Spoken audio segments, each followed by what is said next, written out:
Listen, babe. Oh, yeah. It's alright, alright, alright.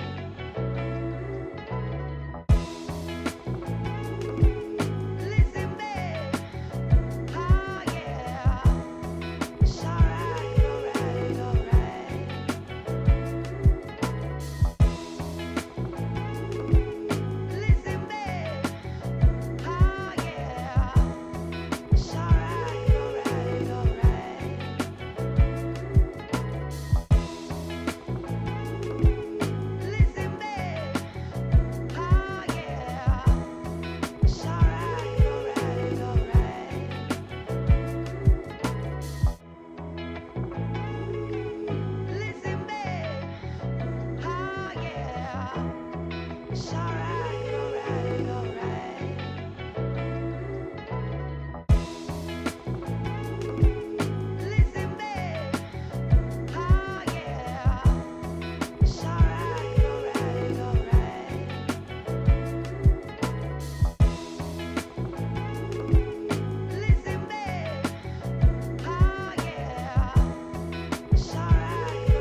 Listen, babe. Oh, yeah.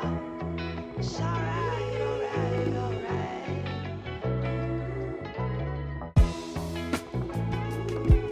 Listen, babe.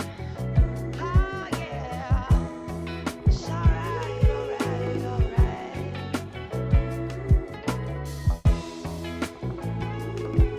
Listen, babe. Oh, yeah. It's alright, alright, alright.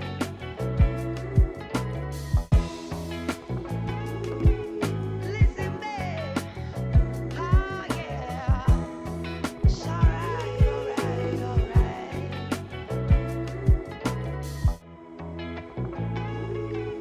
Listen, babe. Oh, yeah.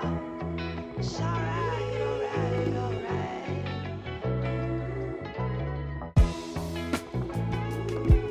Listen, babe. Oh, yeah. It's alright, alright, alright.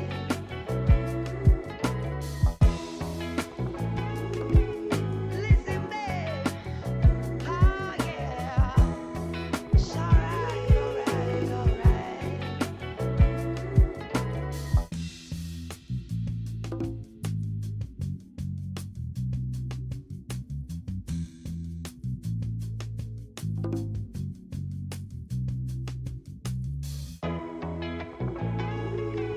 Listen, babe. Oh, yeah. It's alright, alright, alright.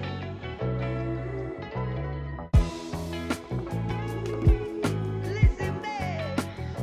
Oh, yeah. It's alright, alright, alright.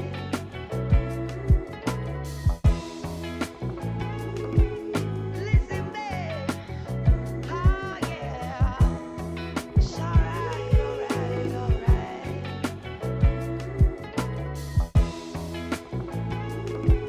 Listen, babe.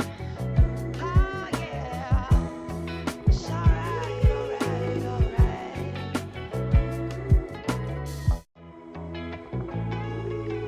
Listen, babe. Oh, yeah. It's alright, alright, alright. Listen, babe. Oh, yeah. It's alright, alright, alright.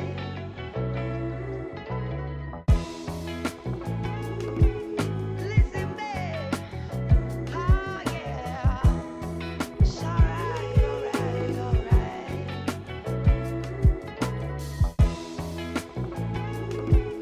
Listen, babe. Oh, yeah.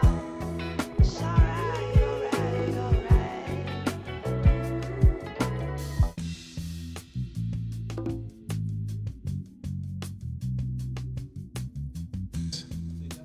Test, test, test, test, test, test.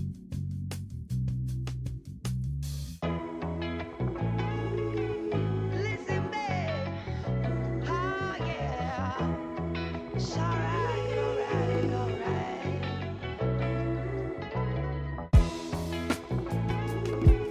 Listen, babe.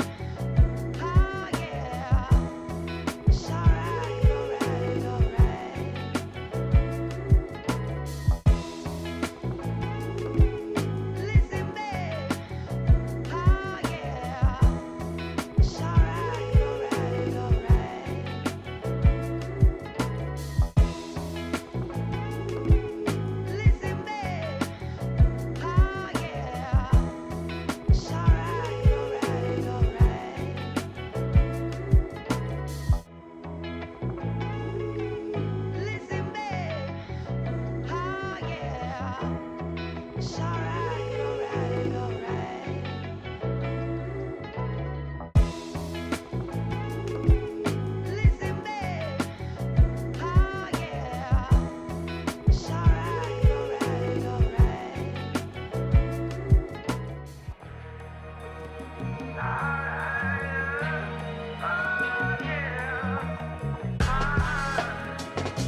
Hey, welcome to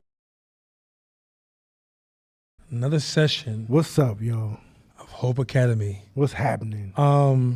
It's gonna be a good year. It's gonna be a good year. Yeah, there's a lot. We actually went on a retreat, had some great dialogue, and we're gonna bring a lot of new changes to the class. We're gonna discuss those changes in this class. Be aware as we start this class today. Today's class is gonna be a combination of orientation and actual class session, and then starting. We're going to actually have orientation for the first two classes, but there's going to be a lot to deliver in those first two classes.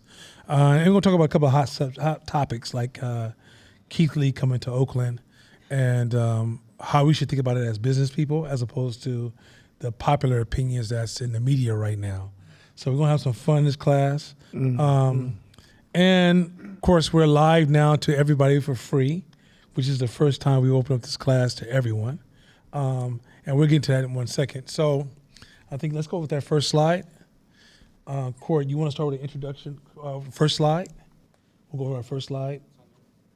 There's nothing on there. I'm sorry. It's not syncing? Your mouse is moving on there.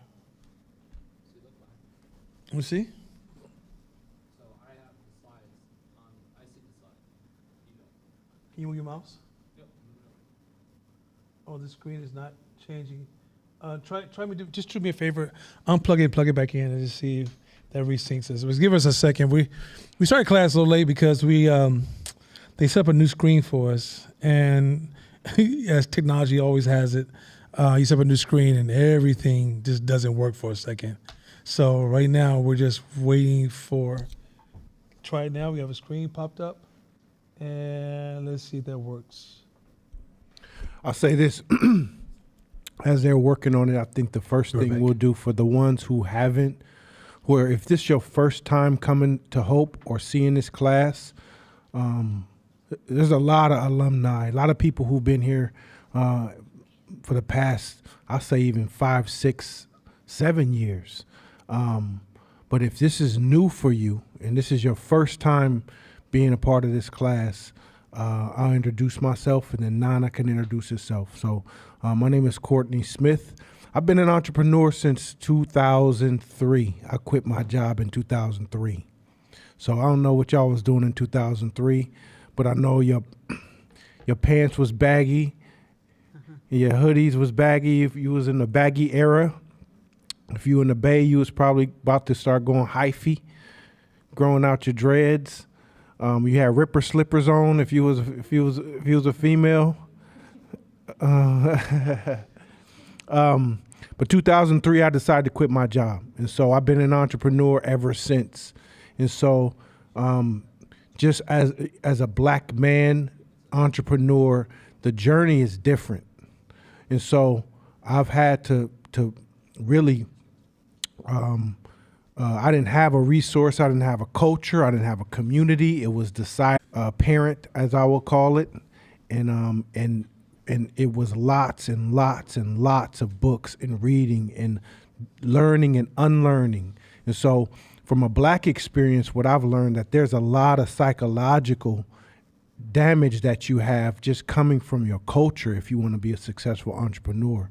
So the journey that I took was severely about being humble enough to learn. And so taking all that experience in, I grew up a couple of companies. And so the current company that I have, the current company that I have is called Quartzsmith. It's an athletic brand. It's 10 years old.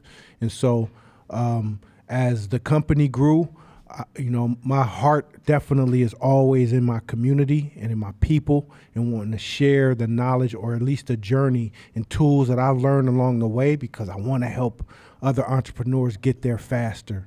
And so that's how we met Nana. And so I think if you are on that entrepreneur journey, if this is your first day on the journey or you're still trying to figure it out or you've been on this journey for a little bit and you just haven't quite figured it out, you've been watching YouTube videos and listening to podcasts and maybe reading your books and trying to figure out your way through, I believe this is the absolute place for you to be. And so there's people who've been in Hope for several years, and it's not a class that you take and graduate from. It's a class. It's a community that you are a part of that you never ever graduate. You stick with, and so that's partly why, one of the reasons why I'm here. But that's a quick intro. So as an instructor, my name is Nana Kofi.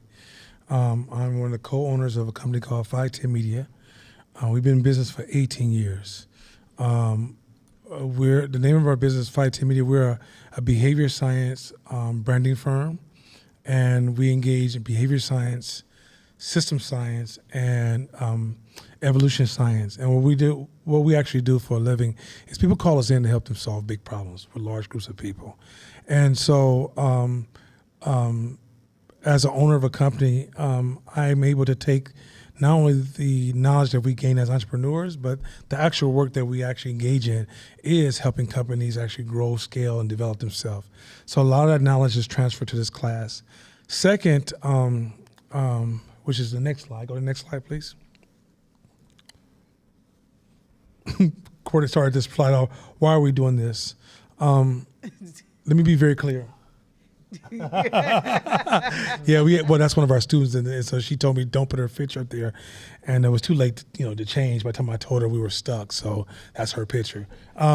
But the thing is that, and I'm not going to look at her because she's cutting me out with her eyes right now. You bad, you bad. Why don't worry about it? You bad.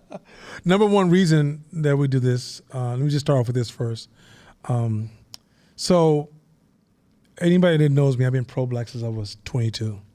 And pro-black to me, what that means is that I focus on the offensive pro-black, which is how do I build, not who I hate or who can I go back 100 years ago and beat up, but how do we move things forward, right? Because I came through the pro-black movement, and it was always defense focused on how to defend ourselves against all these outside challenges, but nothing changed.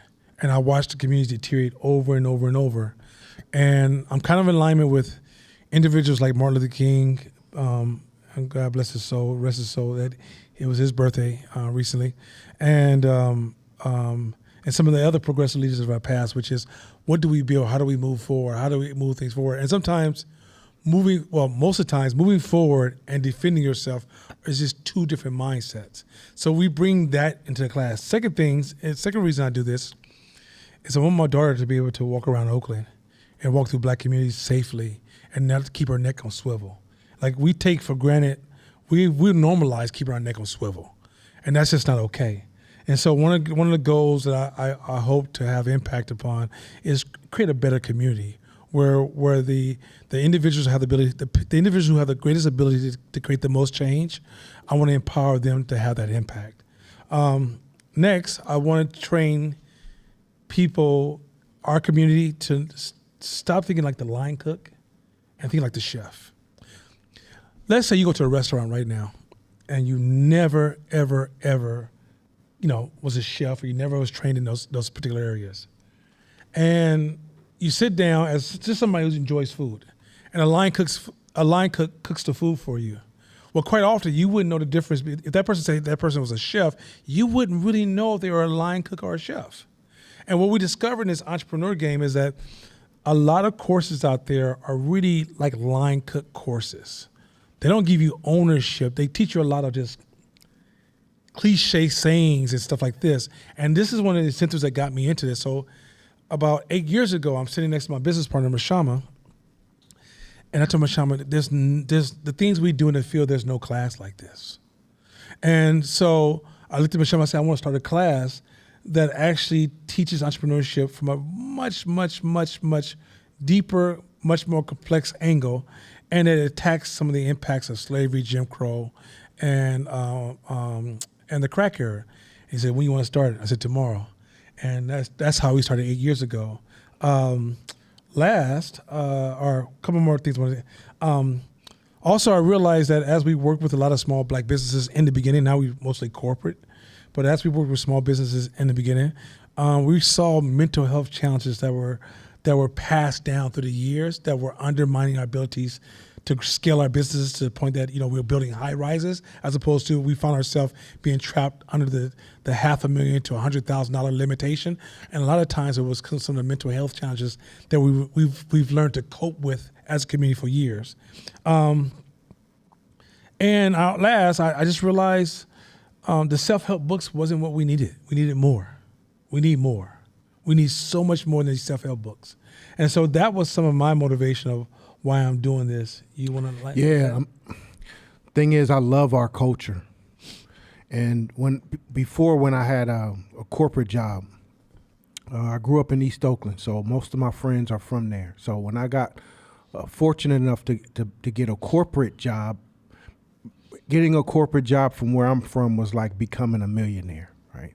So the problem that I had is I couldn't put any of my friends on. And so what that does is it was a good survivor's guilt, because what it did was made me want to, at some point one day, build something to where it impacts our community in a positive way, and I could help build an ecosystem to help all of our culture elevate. And so that's one of the main drivers of why I'm here, is that I want us to look like other cultures who are thriving. And so whatever my part is, whether that's a small part, medium size, or big, I want to play it. I want to play that role, which also brings me to the reason why I'm not doing this. It's not for clout. It's not for popularity. It's not to look cool. It's not to none of that, because we generate our revenue from our business. I make my money from my businesses. And so I don't like, so there is no play here in terms of wanting to gain anything but see you guys win and see you grow and see you expand and help your business grow. So the feedback loop that I like and I enjoy with students at this class is that I'm growing. Not I can speak the language, or not even I read the book. That shit doesn't do much for me. What to me makes me feel like what we're doing is providing impact, is that it's helping you guys in some way, mentally, emotionally, financially, maybe even physically, because we push growing, improving your physical health as well. And if those things impact you, like that's our report cards here. So that's really what helps motivate us for this class. Well said. Yeah, we measure your growth every year to challenge what we need to change or how we need to grow or what we need to work on, because that's the only thing that matters. We learn to move our ego out the way, and we're not looking for, like he said, status currency, where somebody pays us in status by you guys showing up. We actually learn because we're deeply committed to giving to others, then we measure it by how others are performing. Second, I want to mention, so I know this happens every year. Every time we announce that this is a very progressive Black program, a lot of our Latino students and Jewish students and Irish students and Asian students will come to me and say, hey, is this class for me? Yes, it is. We're not, the principles we're going to pull on are building principles. Building principles really don't have a racial limitation at all. Now, there will be some things that we're going to home in on that's directly talking to us, and we will speak in a language that you guys will understand, right? Because a lot of times when African Americans go to certain classes, the class signals to you, this class is for you. We're signaling to you, this class is for you. But for our Latino, I speak to some of our Latino students, some of our Jewish students, some of our Caucasian students, and they're performing, and they're just as appreciative of this class. So I want those online who are from different backgrounds, because trust me, I go places all the time, and somebody will call my name and approach me and tell me thanks for the class, and I promise you, because this is a one-way screen, it's not like a two-way screen. Never seen them before. So I want you guys not to ask me that question. If you're here, you're meant to be here. Yeah. Next slide. Now, we working on a second screen, so This is my biggest goal in this class. I want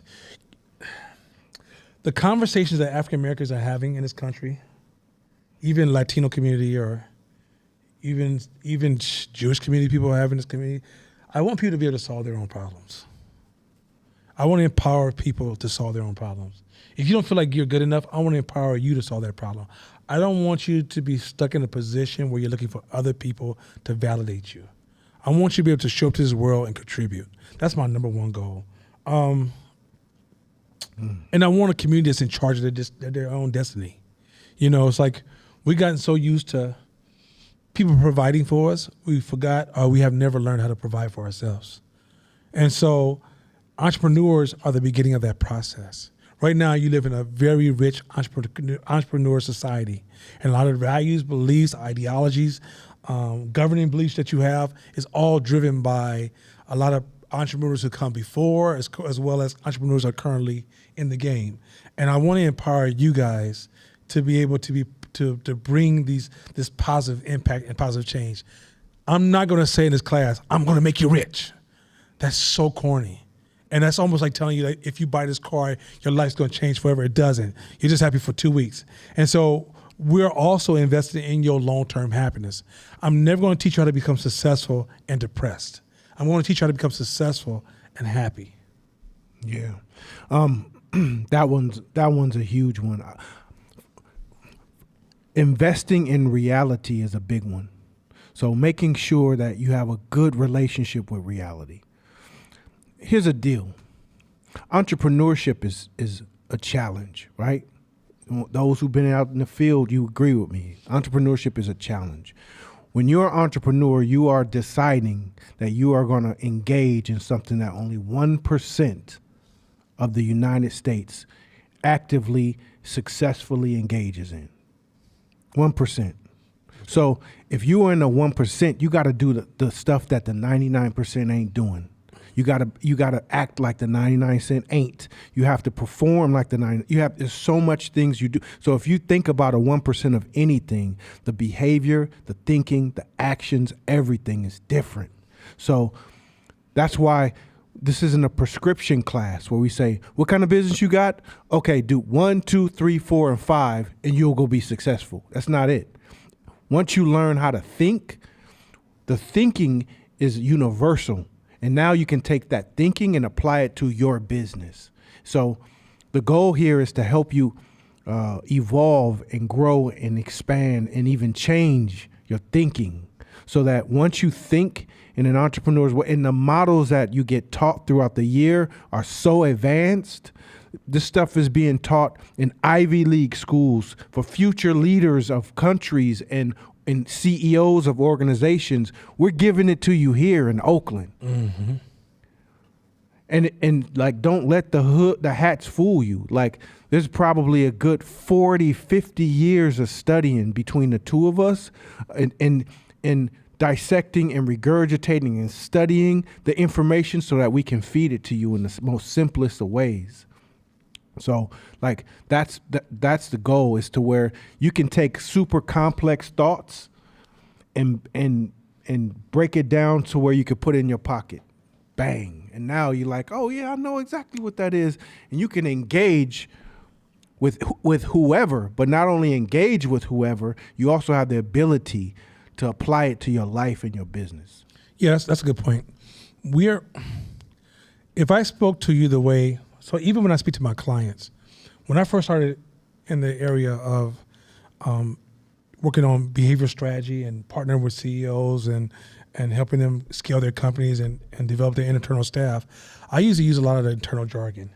And I realized I was only talking to my business partners sitting in the room. No one knew what I was talking about. So I had to start a long time ago simplifying really, really, really complex models and principles and strategies. And so in this class, what you're going to witness is us taking these really, really complex ideas. If you were to just record some of these ideas and just repeat them in the boardroom, you'll find out how complex they really are, right? But our goal is to transfer ownership. We can speak in a way that can keep the ownership here, but we're not trying to create disciples. We're trying to create peers. So this class, we're going to focus on empowering you to become our peer, not sitting in a position ourselves to become a leader to our group of disciples. Because we need you to peer up with us, because that you add value to us. When you are our peers and you provide us that feedback, it allows us to perform at a higher scale. Yeah. So everybody benefits from all of us growing. It's important that we grow everybody that's within our reach, because then it's a return on our own personal growth. So there's no desire whatsoever to hold out, or if you want more information, you can give us $3,000 and next week, Court's gonna call you on the phone. No, it's not gonna happen. We're gonna give it to you right here. I ain't gonna call. And Court's not gonna call you on the phone. Yeah. And that's another thing too, I think, to keep in mind, because we're entrepreneurs. Hope is a program where entrepreneurs train entrepreneurs. And so quite often we don't have a lot of time, between classes. We have to put in a lot of study time late at night, early in the morning, and to set this class up. So a lot of times we're not as available in the early stages. Now, if you're new to this class, I know you're tempted to say, hey, I want to go talk to Nana at Court about business. Until you have at least 6 months of business maturity, I'm not going to talk to you. I'm just going to keep it honest with you. Stay in class. Because at the end of the day, whether you know it or not, if you try for 6 months, reality is talking to you every day. Like if you go out there and you set up a cookie stand and sell cookies and no one buys a cookie, reality just told you there's something wrong with your stand or your cookie, right? And that tells you go back home and make some better cookies and redesign your space until you get it right. And when you get that first sale, okay, I'm closer, right? And when you finally get to the point you're selling 20 to 30 cookies, you finally realize reality taught you how to make a proper product for the market. Right. But quite often, you want to skip and bypass. It's almost like when somebody says, how can I lose weight in 2 weeks? I don't know what to tell you. Catch a disease. I don't know what to say. It's not possible, right? So the reality is that it's not a situation that's, I don't know what to tell you. There's nothing I can tell you, because the reality is that's not how it works, right? It's like if you told me to behave this year. No profanity. I haven't used any profanity, okay? I just said catch a disease. So no, I'm trying to reduce my profanity this year. I found out there's a lot more young people, a lot of families are listening to us. And so literally families are sitting together in their room, in their living room. And some of our families are from down south online. I'm sorry, families. I'm sorry. I'm going to do my best. So I'm going to do my best to reduce profanity down like at least 70%. I'm trying. Okay. Don't try to audit me either. Okay, so. Huh? No bets. Don't put no bets on it. Don't put no get bets because we're not the best. Okay. They putting side bets out there on it. Look at that. Don't bet on me. Oh, no, y'all gonna lose. I'll tell you that right now. If he gets fired up, I wouldn't bet on him. So anyway, let's go to the next slide. Why is this class free? Well, the reason we created a free course is because of this. I've been paying attention to the self-help community, and that's a business. It's a pure business. And it's able to exploit some of your emotional needs when you think you want to be an entrepreneur, you think you want to grow your business. They're able to position themselves so well, stay in that emotional space, and yet yield you no return. As Court has highlighted, and I do agree, that in the early stages, some of those self-help programs work. They get you from level A to level 8.5 or sometimes B, even though you got to go past Z to play this game. But the problem is that there's a lot of individuals who are teaching business who are not in business. And I don't want to attack anyone in the industry. That is just a waste of time. But what I do want to do is put enough information out in the wider community to challenge the conversations and to raise the conversations. I don't think we're the only people qualified to teach, but I want to challenge some of the most common things that people are saying, because a lot of those ideas, they fit. When you become an entrepreneur, what you know is going to be totally disrupted. Your comfort zones are about to be destroyed. If you stay in this class, we will destroy your comfort zones. You will look at the world with lenses and see things you never saw before. Yet a lot of entrepreneur classes, they respond to the lens you currently have. And they give you the sense that you're actually close to getting it until you get in the field. It's almost like there was an army, like a kickboxing class, right? Let's say you go take a nice exercise kickboxing class at your local gym, right? And the teacher's like, oh my God, look at that kick. Oh my God, boy, I ain't never seen somebody work out that hard a day in my life. And you decide to go to an MMA fight and see how fast you get knocked out.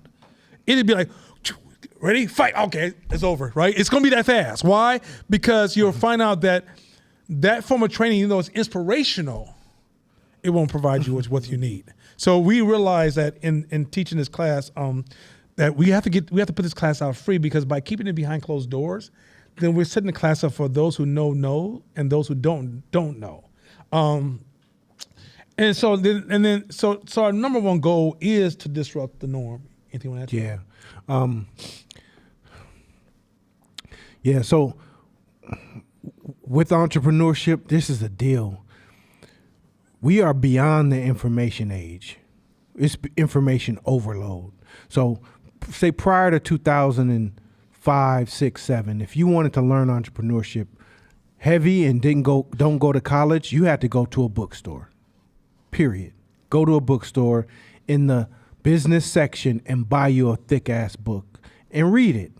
And then go on to the next one. Like prior to 2000, now as the years turned, it was still 1% of Americans were wealthy. 1%.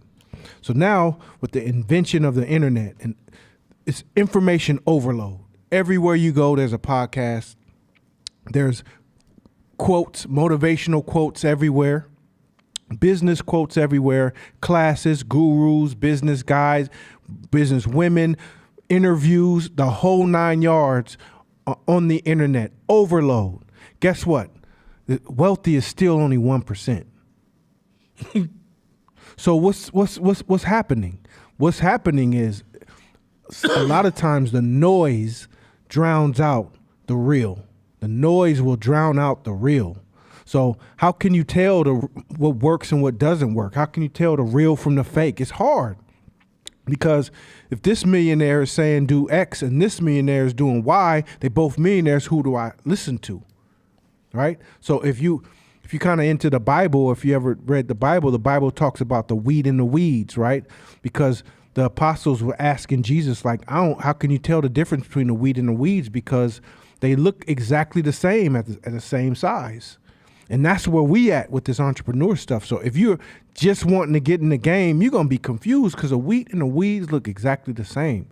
So what we're teaching. That's pretty damn good, bro. I wanted to hit you in the shoulder, but they may think we fighting up here. That's impressive. Go ahead, bro. Sorry. But what we're teaching is how you dissect the difference. How do you dissect the difference?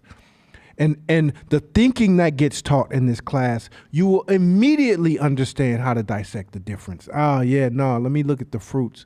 Let me look at how they made it. What's the first principle of that? What's the second order of that? What's the effect of that?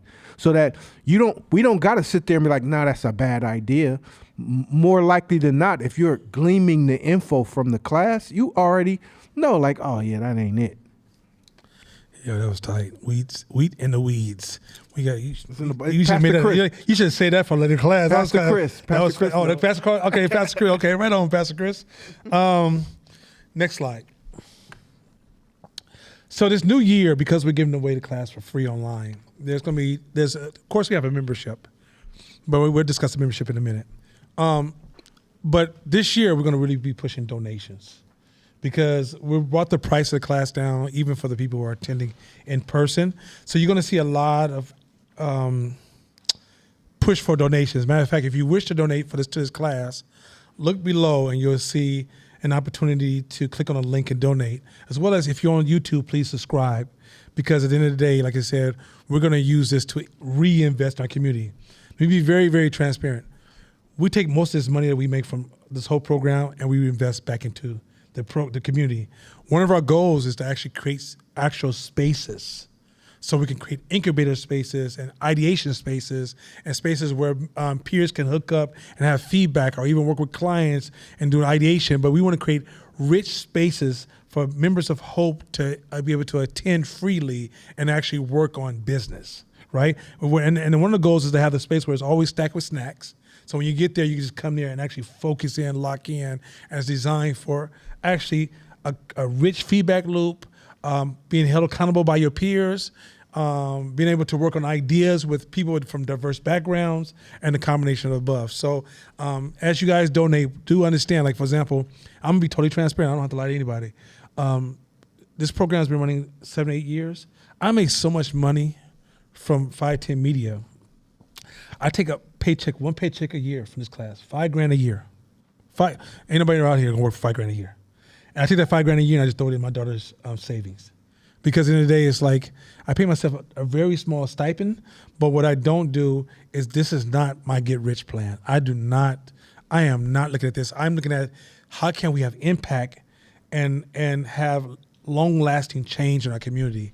And so all the money you donate, we will always be transparent with you to show you where the money's going. This is not going to be a situation where we got to pay the light bills and my suits are getting nicer and I have no other way of other income. That's never going to happen here. So I can promise you that that's one of our largest goals, is to just constantly work to make sure that we're always investing in growing this entrepreneurial culture, because the culture requires investment.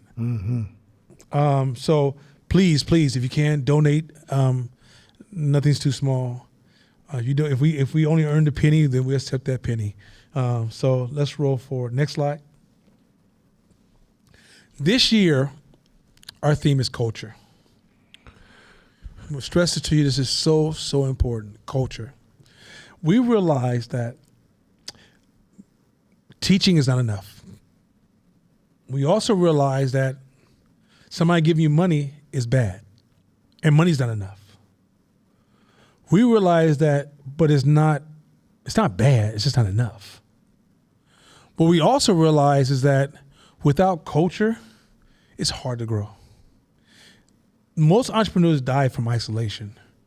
They go out into the field, they learn this stuff, they go home to people who just doesn't think the same way they think. And what happens is the pull of the working class mindset is so strong that when you try to develop a builder class mindset, if you don't have an environment that supports you, you start to mix the two together and you start to corrupt the knowledge that you have. Number two, we as human beings, we are horrible at seeing ourselves.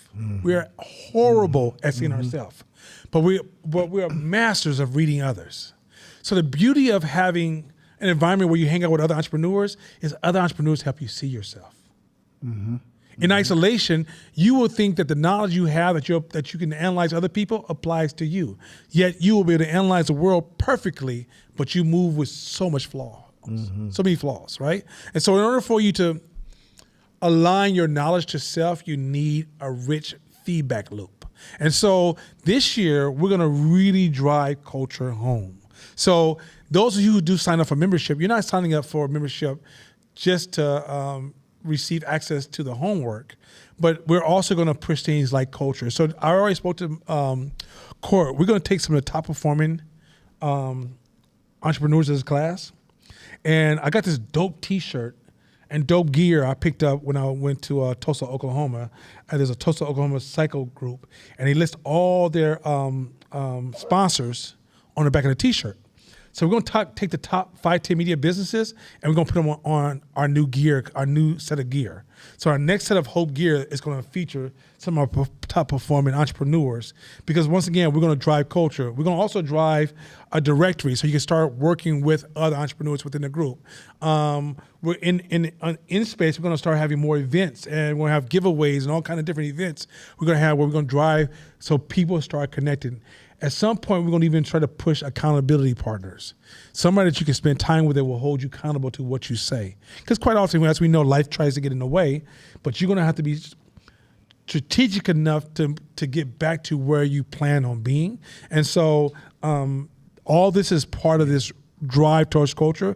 We also welcome any feedback to enhance our ability to drive culture. Because culture has a way of being, it has a serendipity power, where when you just around people who have like mind, things happen. Yeah. So, contrary to some popular belief, the ones who here know that that's not true, but most people think we're carnivores, but we're herd animals, right? We're herd animals. So our nature is to be in packs and in groups. So you heard the term that we're sum total of the 5 people around us, right? So that's because we're herd animals. So if it just naturally, you start hanging around people who are performing better than you, who are performing at a higher level, who are more purpose driven, just naturally you're going to start adjusting who you are and change a little bit. So that's why culture is so important. Who you hang around with right now the most is probably on average you are them. You're somewhere in the middle of that. So if you want to be a successful entrepreneur, then you have to start kicking it with people who are performing. And so the culture of this does change you. We do business a lot with the people in our culture, in this culture. The people who work with us or for us, people we've hired, people we've transacted business with, contracted with, they come from our community and culture because we know that they're at a certain standard, a certain level. They're also at a certain language. So culture is so important, and you'll find the differences in how your life even forms around you when you immerse yourself into this culture. And let me double tap on that word standard. You know, standard is an invisible stage of being.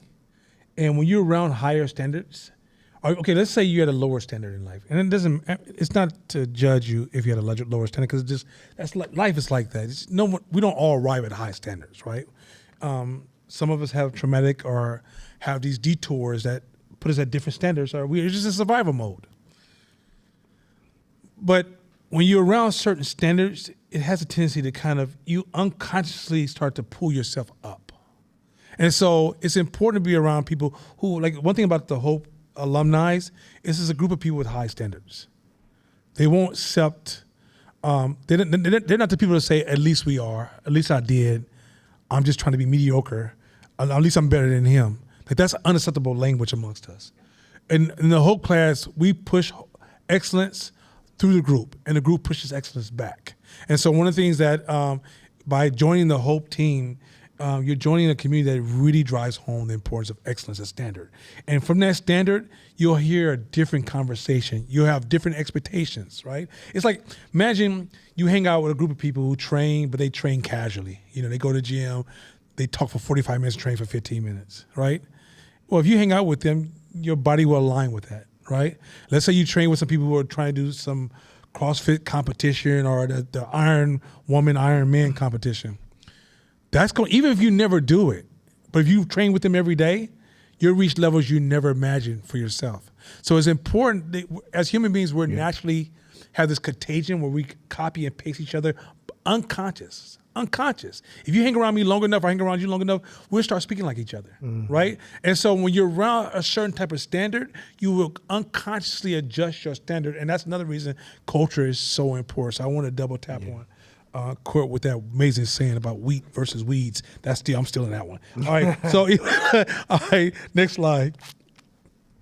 Okay, so let's go over some of the standards of this class structure. Huh? Oh wow! Hey, we sniping up in here. We sniping. Hey, you bad too. Don't worry about it. All y'all bad. Listen. So let's go over some of the class structure. One, this class will be led by entrepreneurs. So we're not people to say, hey, we studied entrepreneurs for 50 years and here's some things we see common, right? Nor will we ever tell you these ideas that come from observation. Observation gives you very little, it's poor quality information. We're actually in the weeds building. We both do over $1 million a year.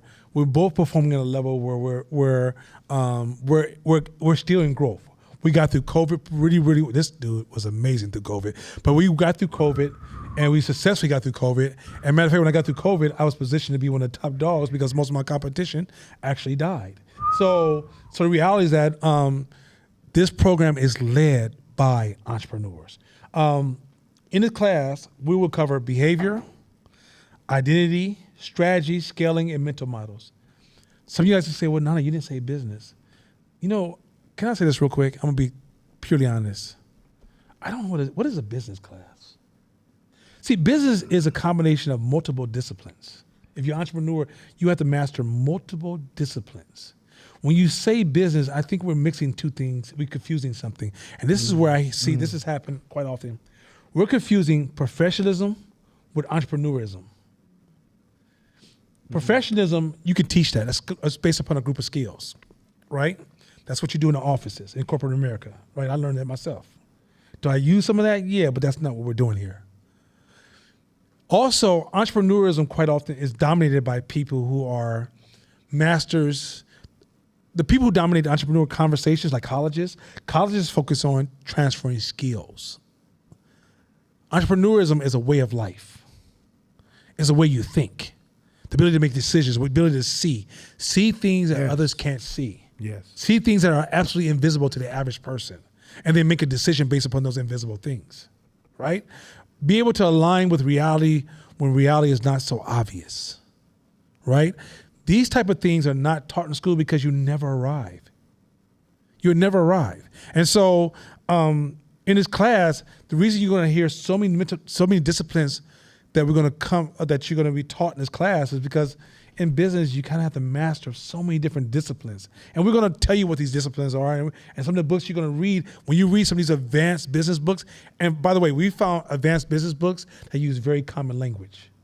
And they will not be intimidating. Now, you may have to pull out your dictionary here and there and look at some words, but they're digestible, right? But the principles and ideas they're teaching are extremely complex ideas, right? I'm going to introduce systems thinking. Systems thinking is very complex thinking. It's like macroeconomics, very, very complex thinking. But just that whole idea of, I hear sometimes I'm in certain circles of people and I hear, we need to teach entrepreneurs business classes. They say we want to teach entrepreneurs and we have these business classes. I'm thinking these are two different things. Here's why. There's colleges everywhere in America, right? Every college in America has an entrepreneur program, business major, right? How come it's still only 1% wealthy? Because something's missing, right? So the skills get taught. How to write a business plan, how to do accounting, finance, all the skills get taught. But the thinking doesn't get taught. And that's where that's what the 1% have, is the thinking. And so once you combine the thinking with the skill, now you cooking. You're able to really cook. And that's the important piece. So, and I'll say this too, 85% of the stuff that we speak about up here, 85 to even 90% of the stuff that we teach up here came from a book. So it's not us, God talked to me last night and he told me to share this information with you.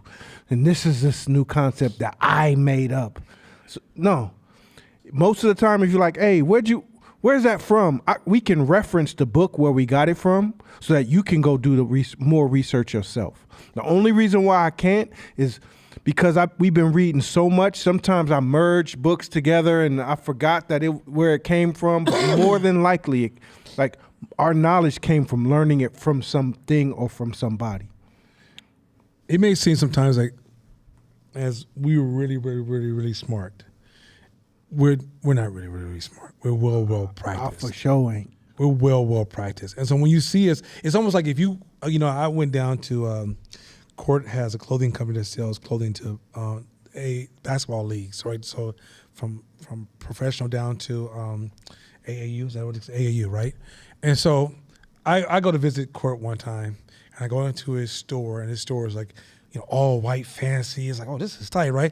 So I went out the side door, and they had this big gym where people are playing basketball. And I saw professional AAU teams. And those youngsters looked all like God. I'm sure most of them are going to make the NBA, but from where I stood, they were gods, right? Now, I'm sure they didn't always look like that.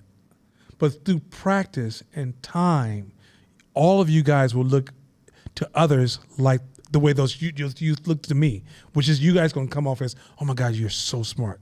You're so intelligent. But this is what you will discover.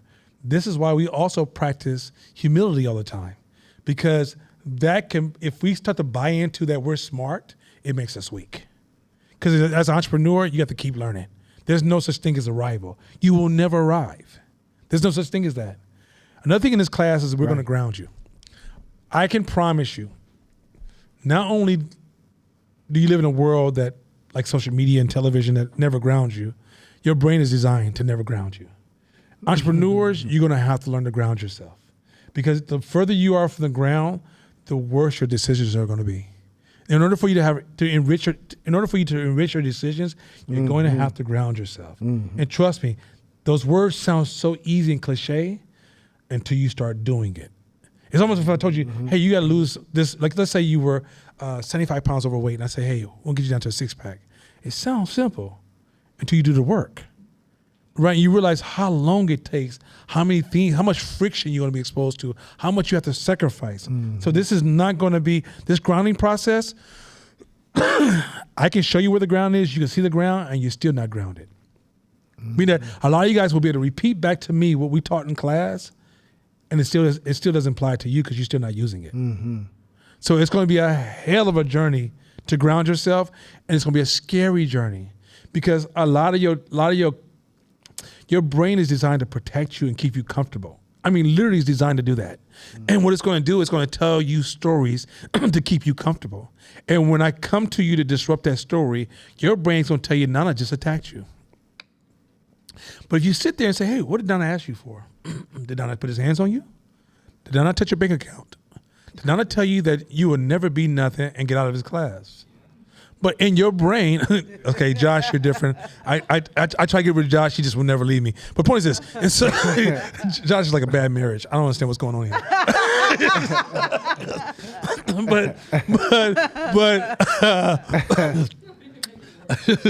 No offense. I don't want no problems. I get home. I want no problems. Hey, I would have thought you would have said pause on that. No. I let that one go. But the thing is that you're just going to discover that's how your brain is designed to protect you. That's all it's doing at all times. How can it protect you from the perceived harm from somebody grounding? Because grounding you feels like an attack. And so I promise you, in this class, if you make it through the whole year and you never was mad at me, you probably didn't get any closer to the ground than where you were before. You're going to get mad at me. And I promise you, if you go back and record why you got mad at me, just replay back the session, you'll realize he never spoke to me directly. I just made that shit up. It happens every year. Am I lying? Every year, somebody, oh, no, he's always attacking me. I'm like, I don't even know you're listening to me. What are you talking about? And I don't call out names because I only want for one thing, to grow people. If I can grow my people, I've done my work. Yeah. I promise you will never hear me downplay, devalue, hate on any of our people. And in business, let me say this real quick. In business, you gotta love all people. Now, you don't need to love everybody. Be very clear what's the difference. I love my family, just not all of them. Just strictly honest, right? I love all people, just not all of them, right? Hey. Man, I ain't seen the gangster in a long time, huh? Hey. I told you gangsters get education. That's right. What's up? Yeah, look here, that's all of them in one person. So anyway, what I'm saying is that you can't be in business and truly understand growth if you're focusing on who you dislike. You got to learn to love others. You got to learn to see the value of people. Because a lot of times, look, my greatest lessons have come from studying other people. You know, I'm watching, and I'm not going to talk about this today, but I'm watching the war in Israel and Palestine. I understand more about black folks from watching that war. Because the more you learn about it, I ain't talking about don't watch it through television. Television is trash. But read about it. The history is so powerful. And when you read the history and you watch the evolution through the history and you read even currently today, you put things in context, you understand more about the world than you can even begin to imagine. Like I would slow yourself down to drive this opinion of these people are bad and these people are good because you're blocking off information and insights. You don't have to sell yourself out to admire values of other people. You don't have to sell your community out to be able to hang and talk to other people. because a lot of times we feel like, especially for black folks, and based upon our trauma, we feel when we embrace others, we're somehow watering down our relationship to ourselves, right? I embrace the story and other people to become a better version of myself. And as I'm a better version of myself, I can serve my people on a greater scale. My daughter told me the other day, she goes, Dad, I love everybody. I said, yeah, just make sure you take care of home first. That's it. That's the model right there. Can you take care of your home first? But I'm not the type of person because, man, I travel all over the world. I met some of the greatest of every race. Every race. I'm talking about from my neighbor across the street, she's a Japanese woman. Man, that woman is so damn dope. And she can outdrive any person you ever met. So she's 72, and I promise you, I challenge you to race her through some windy roads. She's going to smoke you. So the reality is that when you got to get away from the stereotypes will limit your thinking.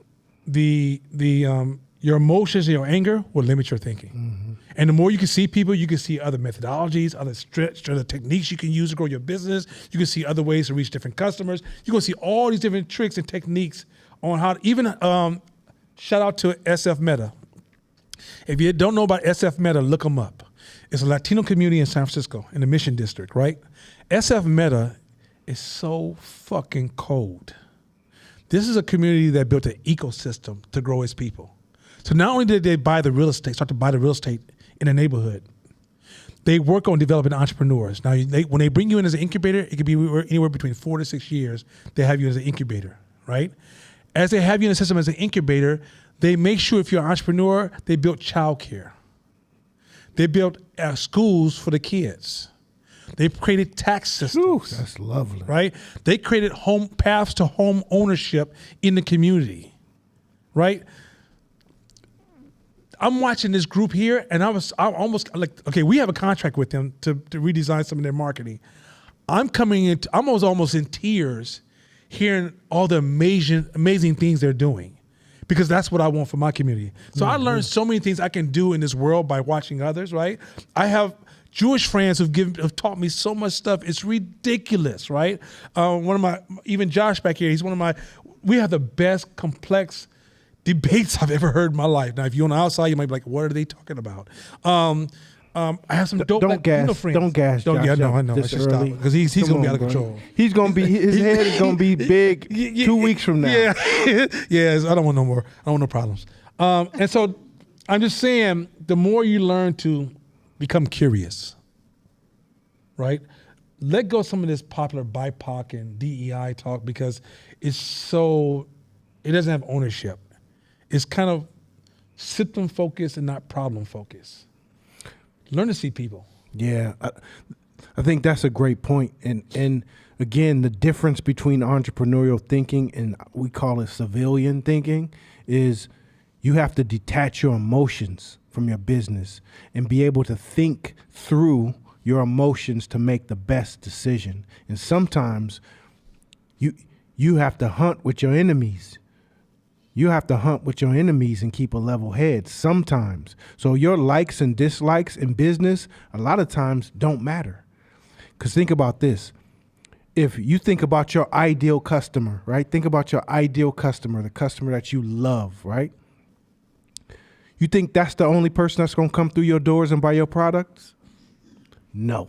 You're going to get them, and you're going to get probably 95% of other people, probably 85% you wouldn't rock with in regular life. So your likes and dislikes has to be thrown out. You have to think like an entrepreneur, and an entrepreneur removes their fascination with good and bad. You got to let it all go, because once 6 months from now, you're going to be realizing that good and bad is all relative, and it's relative. And so you'll be able to sit and have a discussion with somebody that you completely and utterly disagree with, don't rock with, and enjoy the conversation and thank them for it. Absolutely. Because that's the kind of thinking that's going to generate revenue for you. Absolutely. I love that to death.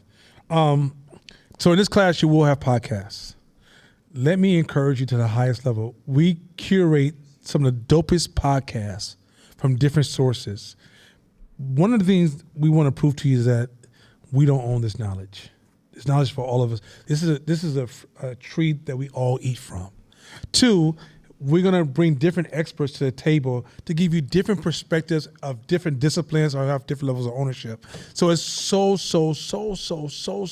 critical to listen to podcasts. But for those who are taking the class for free, don't worry about it. That's all you're ready to do for right now. You're going to get a plethora of rich information. But those of you who decide to join, please engage the material, because the material will give you more ownership. Do not ever get comfortable turning somebody on this earth as don't create idol gods. Don't make another person an idol god. Don't make them so great that what did Ty say? Whatever Ty say, that's what I believe in. Take ownership. If somebody impresses you, figure out where they got it from. Right? So a lot of these podcasts and these books we're going to transfer to you, where did we get it from? Now, a lot of our knowledge comes from 18 years of practice. I have a different level of ownership than a lot of people, right? And I could actually take the information, contextually carry it out to use second order thinking, go, okay, if you do this, I can look at causations and all these other different complexities and how they come together a little bit better than the average person for 18 years. But trust me, I don't own this. So please, look at the podcast. This year, we're going to try to bring back the trauma retreat, where we take a group of people up to Tahoe and we spend 4 or 5 days working on trauma exercises to give people more power to take control of their lives back. We realize that a lot of families who come up through working class communities, poor communities, impoverished communities, the crack era, a lot of trauma. Jim Crow, a lot of trauma. Segregation, a lot of trauma. Slavery, a lot of trauma. And so we try to take some time out. This year, we plan to work with Sankofa organization to hire a couple of their psychologists to go on a retreat with us and actually work on some of these trauma. And we didn't do it for the last 2 years, partially because we wanted to try some other methodologies. 3, I was exhausted because COVID just literally wore me out from, shifting business left and right and protecting my employees and making sure that everybody stayed employed. That stuff wore me out. But now I think I'm ready to work on the trauma retreat. But if we would have went to the trauma retreat 2 years ago, I'll probably just be looking at y'all looking at me. I'm like, what? What y'all always say? What? I'm tired too. So that just would have been a good trauma retreat. Y'all be like, this trauma retreat sucks. Another thing in this class is that we're going to look at the invisible elements that are holding black people back. So you keep hearing me say slavery, Jim Crow, and the crack era. Slavery and Jim Crow made us a working class community. So when we look at the world, we want to work twice as hard to get half as much. We got to work really, really, really, really hard. And we're not taking away the working hard, but we over leverage the idea of working hard, right? You will work hard in the beginning, but not the way we see it. 2, the crack era really disrupted our cultural infrastructure. So everything is everything right now for us. There was a time when I went to SF Meta, once again, one of the dopest nonprofits I've ever met in my life. You get a chance to look at just look at the ecosystem. They definitely deserve applause. My Latino community, you're killing it. But SF Meta, when we went there, one thing we did notice is the richness of the culture. The culture was the backbone of all this greatness, right? They was dealing with the same level of poverty we're dealing with, but the culture, there was things they did and did not do. They would or would not do. There were boundaries because of culture, right? But when you remove culture and a man or woman is trying to survive, there's no boundaries. And so, in a sense, the cracker was the beginning of launching so many complexities, because there's never one causation for anything, but it played a heavy role in weakening our community. And so a lot of those cultural pillars that supported even a broken family was disrupted by the crack era. So that disruption, then you introduce, social media and television, blah, blah, blah, blah. It created a fragile culture that was susceptible to a whole bunch of bad ideas and ideologies and methodologies and so forth and so on. And so in this class, we're going to challenge those things and help you rebuild some structure. And this structure is not only going to impact your business, it will impact your relationships, your family, your children, your community. You're going to see yourself changing your position on all these conversations, because ultimately as an adult, we're responsible for these things. There's no, as an adult, that block is your block. As an adult, that school in the neighborhood is your school. As an adult, the phone line coming to your house, that's part of your responsibility. But a lot of times we've been taught, because of the disruption of our community, we're outsourcing our responsibilities to others. Yeah, we teach something here called radical responsibility. Oh yeah. That's what you're gonna hear, radical responsibility. Ain't no blaming. Ain't no blaming. And to the level of being radical about it. And so that really will ensure that your thinking is in alignment with success, because it's going to prepare you to always look for solutions. Okay, this happened. So you're going to spend the majority of your time now on solutions, not problems, who did it, why, whose fault it was, why did they do it. Nuh-uh. You're going to quickly maneuver over to what can we do to fix this. Because once you take radical responsibility, you own it. You own it. Excellent. I kind of spoke about slavery. Skip to the books for 2024. Slide books for 2024. So here are the books for 2024. The books that we're going to be covering this year, we're going to cover 2 books apiece. Now, we're going to actually cover more than 2 books apiece, but we're going to go slowly and integrate other books into these 2 books we're going to teach. So Court is going to cover Emotional Agility by Susan David. And of course, he's going to blow that out way bigger than her book itself. And the 15 Commitments of Conscious Leadership, once again, he's going to explode that way beyond. And then I'm going to teach Clear Thinking by Shane Parrish, which is one of my favorites, and Factfulness, which was written, I think, about almost 10 years ago by Hans Rosling. And once again, those are going to be the core books we're going to focus on. Why we only chose 4 books this year? Because, so I was talking to a president of a college who wanted to bring this whole program to the college. And he says, hey, so can you tell me how we would teach this per semester or per quarter? And I said, I don't know, you tell me.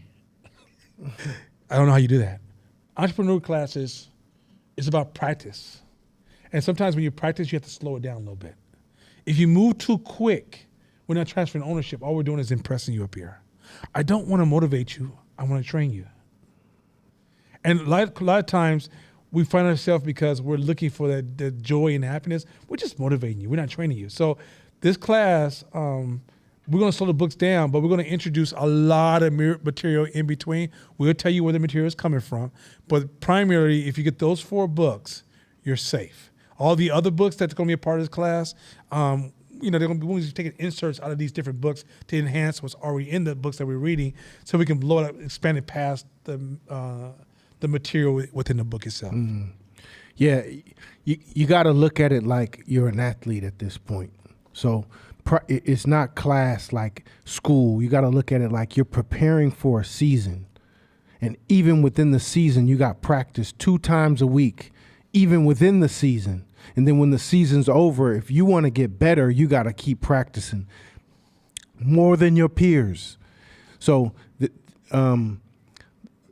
these books are going to provide just baselines for us to talk through, but we're going to spin all around and inside and back and add more value, so that we can, at the end of the year, this stuff like the back of your hand, to the point to where it's oozing out of you in terms of your actions. It's all about actions. The knowledge stuff is irrelevant if you're not applying it and you're not taking action. It's like hoop, and you're going to hear a lot of basketball analogies from me. Sorry. But if you read a book on how to shoot a jump shot, you read a book on how to do it, you can regurgitate that information and read it and learn it and get good at the reading of it, but it is nothing. It has 0 to do with you trying it. Try to shoot that jump shot based on the book you read. It's going to be crazy to you. So none of this is good without application. You have to be practicing it. Okay, next slide. I just want to go over that. I touched on this a second ago, working class versus the building class. If you had a job before, most of society, or if you just never been an entrepreneur before, most of the language in society is working class language. Most of the principles and ideas, the way of thinking, is working class thinking. This is a corporate culture. Most people in America have jobs. So a lot of times when you say, I want to become an entrepreneur, the person giving you advice probably has a job. They never had a chance to make the conversion from the working class to the building class. Now for African Americans and some of my Latino folks, you come from oppressed environments where all you ever had was working class people.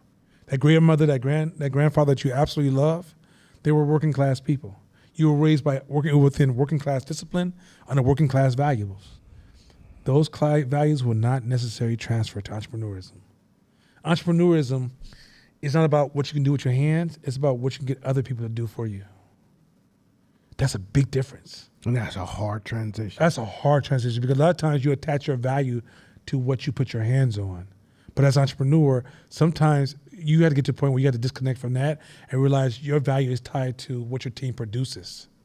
Also, quite often, you have to learn how to control an outcome without being able to control the individual.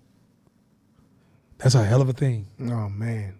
That's a whole different way of thinking. Most of us, when we want to control something, we reference our relationship to our children. You know, like, sit down, get up, right? Matter of fact, controlling human beings is an aphrodisiac.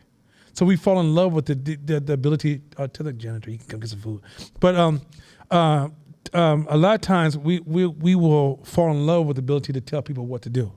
It turns us on as human beings. This is why somebody say in office, you know, the other day, Court, when you spoke to me, it offended me. That's a control method. That's a control method.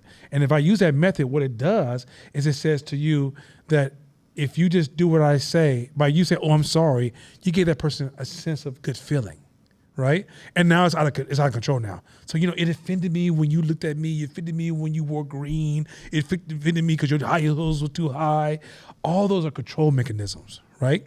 And so because human beings are so addicted to control, hold on a second, I lost my screen, 1 second. Okay, sorry about that. We're so addicted to control, we think that methodology will expand as we grow our business. Now it works the first 2 or 3 employees. Get to 100 employees. Get to 20 employees. You won't remember no birthdays, no names. You will say something, it may never get to the 10th, 11th, 12th person. So you have to learn how to build systems and how to build rules and roles, how to tell stories, how to psychologically create an environment where human beings collaborate together. That's a whole different way of thinking, and many of us have never done that. Mm-hmm. All we've ever saw was people who worked and built great things, but what we never witnessed was people who were able to get other people to build great things for them. Mm. Even innovation doesn't need to exist before you come together with others. Sometimes collaborating with a group of people, a certain group of people, will create innovation you can't even begin to imagine. So a lot of times if you are too controlling, you limit the growth because your thinking is the limit of your company. All of us are limited, right? But as a herd team, we're an animal that outsource our greatness to the group. So that's why, think about this. Today, you know, you hear people, they really drive home this message of individualism, right? That's working class language. Mm-hmm. Mm-hmm. Entrepreneurs know there's no such thing as individualism. Matter of fact, the group is more important than the individual. There's no individual that can trump the group. This is one of the reasons that, you know, historically when society was really driving home some of the racist messages, they would drive this white company that's killing this black company. You think, oh my God, white people are greater than us. No, when you form a group will smoke the individual all day long.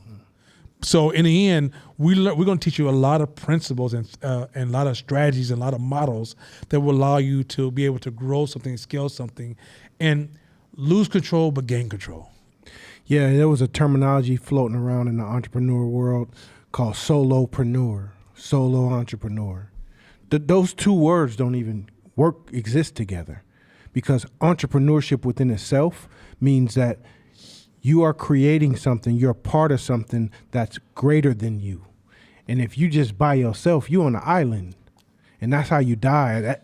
That term died just with most of the solo entrepreneurs that was doing that. Because popular phrases you'll learn are fads. There's axioms that are true, that stand the test of time. There's fundamental governing knowledge that stand the test of time. So whatever fad is hot in the times, you don't get caught up in that because it's going to fade. And so every MLM strategy or every rich quick thing that pops up, the thinking that you're going to learn in this class, it'll be like cartoons to you. It'll be funny. And some of your closest people will be jumping in on it. And you'll have to nicely be like, I'm good, or no, I'll pass this time. Because entrepreneurship is deep. The thinking of entrepreneurship is deep, which means the roots go down deep. It doesn't fly off in the wind. So that's why 3 companies can start the same thing. It can have the most simplest products. Y'all 3 can make cupcakes. You make cupcakes, but one cupcake company is killing, and they've been killing for 10 years, 15 years. Why? Anybody can go to Lucky's and buy some ingredients to make some cupcakes, some good cupcakes. What's the difference? And it's the fundamentals that will get embedded in you over time to where you're like, oh shit, I see. Oh, that's a good play right there. Good, that's good. It's a difference. Hey, take it back to the slide that said this is the how through a black lens. I want Court to go ahead and highlight that one for us. You go back to the slide. Perfect. He got it back. Court, you want to speak on that slide? Yeah. So it goes back to the journey of an entrepreneur. I remember when I was in a lot of you guys' stages, beginning entrepreneurs, and I go read a book, or I ask someone, hey, what books would you recommend? They recommend me a book, and I read it, and it looked like I was reading alien language in that book. Like, what the hell is this? With my dictionary and all.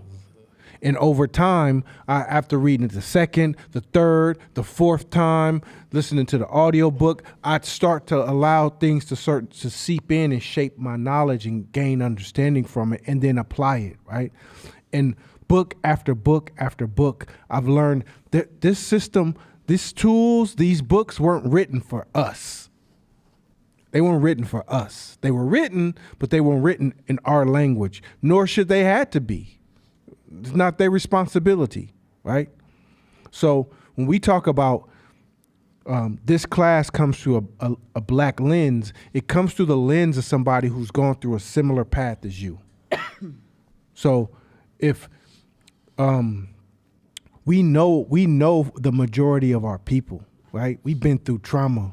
We've been through Jim Crow. We've been through the hood. We've been through the crack era. We've been through trauma that other cultures may not necessarily understand. So when we feed the language, we know better areas in which to feed it to you. Like, nah, that's not what they're saying. They're saying this. Plus, there's a hierarchy of values that we have as a culture that we understand. That we like, it doesn't matter what skills you learn. If you don't fix this, none of it matters because you're not going to get past this. And they're like, yeah, that's true. So this lens is probably one of the most important components to this class, is the lens. One of the most important components to this class is the lens. Think about this camera. All the digital work that goes through it, the microchips that go inside and how to create a camera, the switches, the buttons, and everything. That's the most expensive piece. But none of that shit works without a good lens. Right? None of it. It's the same thing with this. And to me, this can be not the hack or the cheat code, but it's the acceleration point at which you can grow. Because we like, oh yeah, we chewed it up already. We chewed it up already. And I didn't go to college. I don't have an Ivy League education. I barely graduated high school. So my vocabulary has no choice but to be basic. Right? So I have to figure out how to take these complex ideas and chew them down into my language so that I get it. And so that's the value, is that both of us can speak the language of our culture, which can allow us to break things down for you to get faster. It's like the dope game. Yeah, it's like the dope game. Or, it's like there's quick places where we can go because we are a brilliant people. We are a brilliant people. But we know that. And we can say, oh, well, it's like this. It's like grandma's cooking when she used to cook the gumbo. Like there's so many things that we can relate to that's why it's important that we incubate this culture. Now, all cultures can probably more than likely relate to it and add value to it and get it and understand it, especially if you like simplicity. But the lens of the culture is us. And go to the next slide, or the slide where it said, I want to speak on one more. You aren't a failure, you're just stubborn. Oh my God. So go ahead, Court. So I don't know where you guys are in life right now. I don't know where you guys are in life, what stage you are in life. And if I'll take my journey, for example, there's been times in my life where I've been making bad decisions, making decisions that risk my life, making decisions that risk my family's life, making decisions that, or not only making decisions, but been broke and poor in poverty situations, EBT card situations, and situations where I thought I was doing right and I was doing wrong. There's been so many stages in my life, severe depression, trying to pick myself up from depression, trying to work through damaged relationships, the whole nine. I don't know what stage you are in your life, but a lot of times if you don't have a good support system and all you have is the voices in your head, you're probably telling yourself that you're a failure or you're not good enough, or it just ain't in the cards for you, or you'll fuck up, or whatever those negative voices are telling you that are preventing you or making you think that you can't get to the next stage or you can't get to the next level. And I'm going to tell you that shit ain't true. It's not true. A lot of the times it has nothing to do with the nuts and bolts of getting to the next stage of life. A lot of the times you're stubborn. And your stubbornness comes from your upbringing. Your stubbornness comes from the culture that you come from. Your stubbornness comes from your psychology that you was taught as a kid.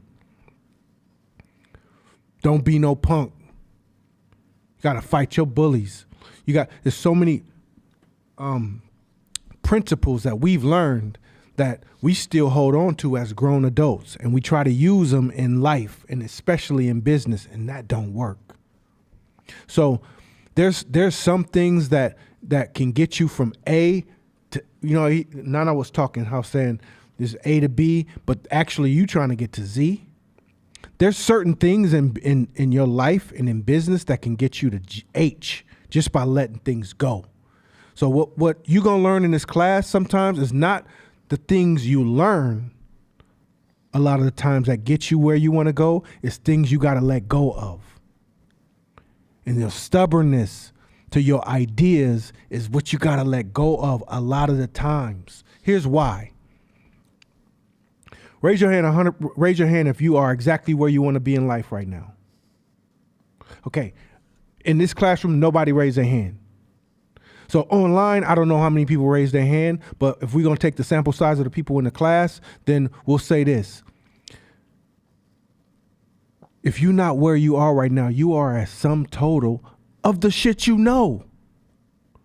You are a sum total of your ideas and your values and beliefs. Everything you got in life right now is all based on what you know. So why are you still holding on to it if you don't like it? If you don't like the results, why are you holding on to what you know? Somebody shouted out comfort. And that is true. A lot of times people, they more comfortable with the devil they know than the devil they don't, right? But stop fucking with the devil. Thought you gonna be cool, bro. I know. Sorry.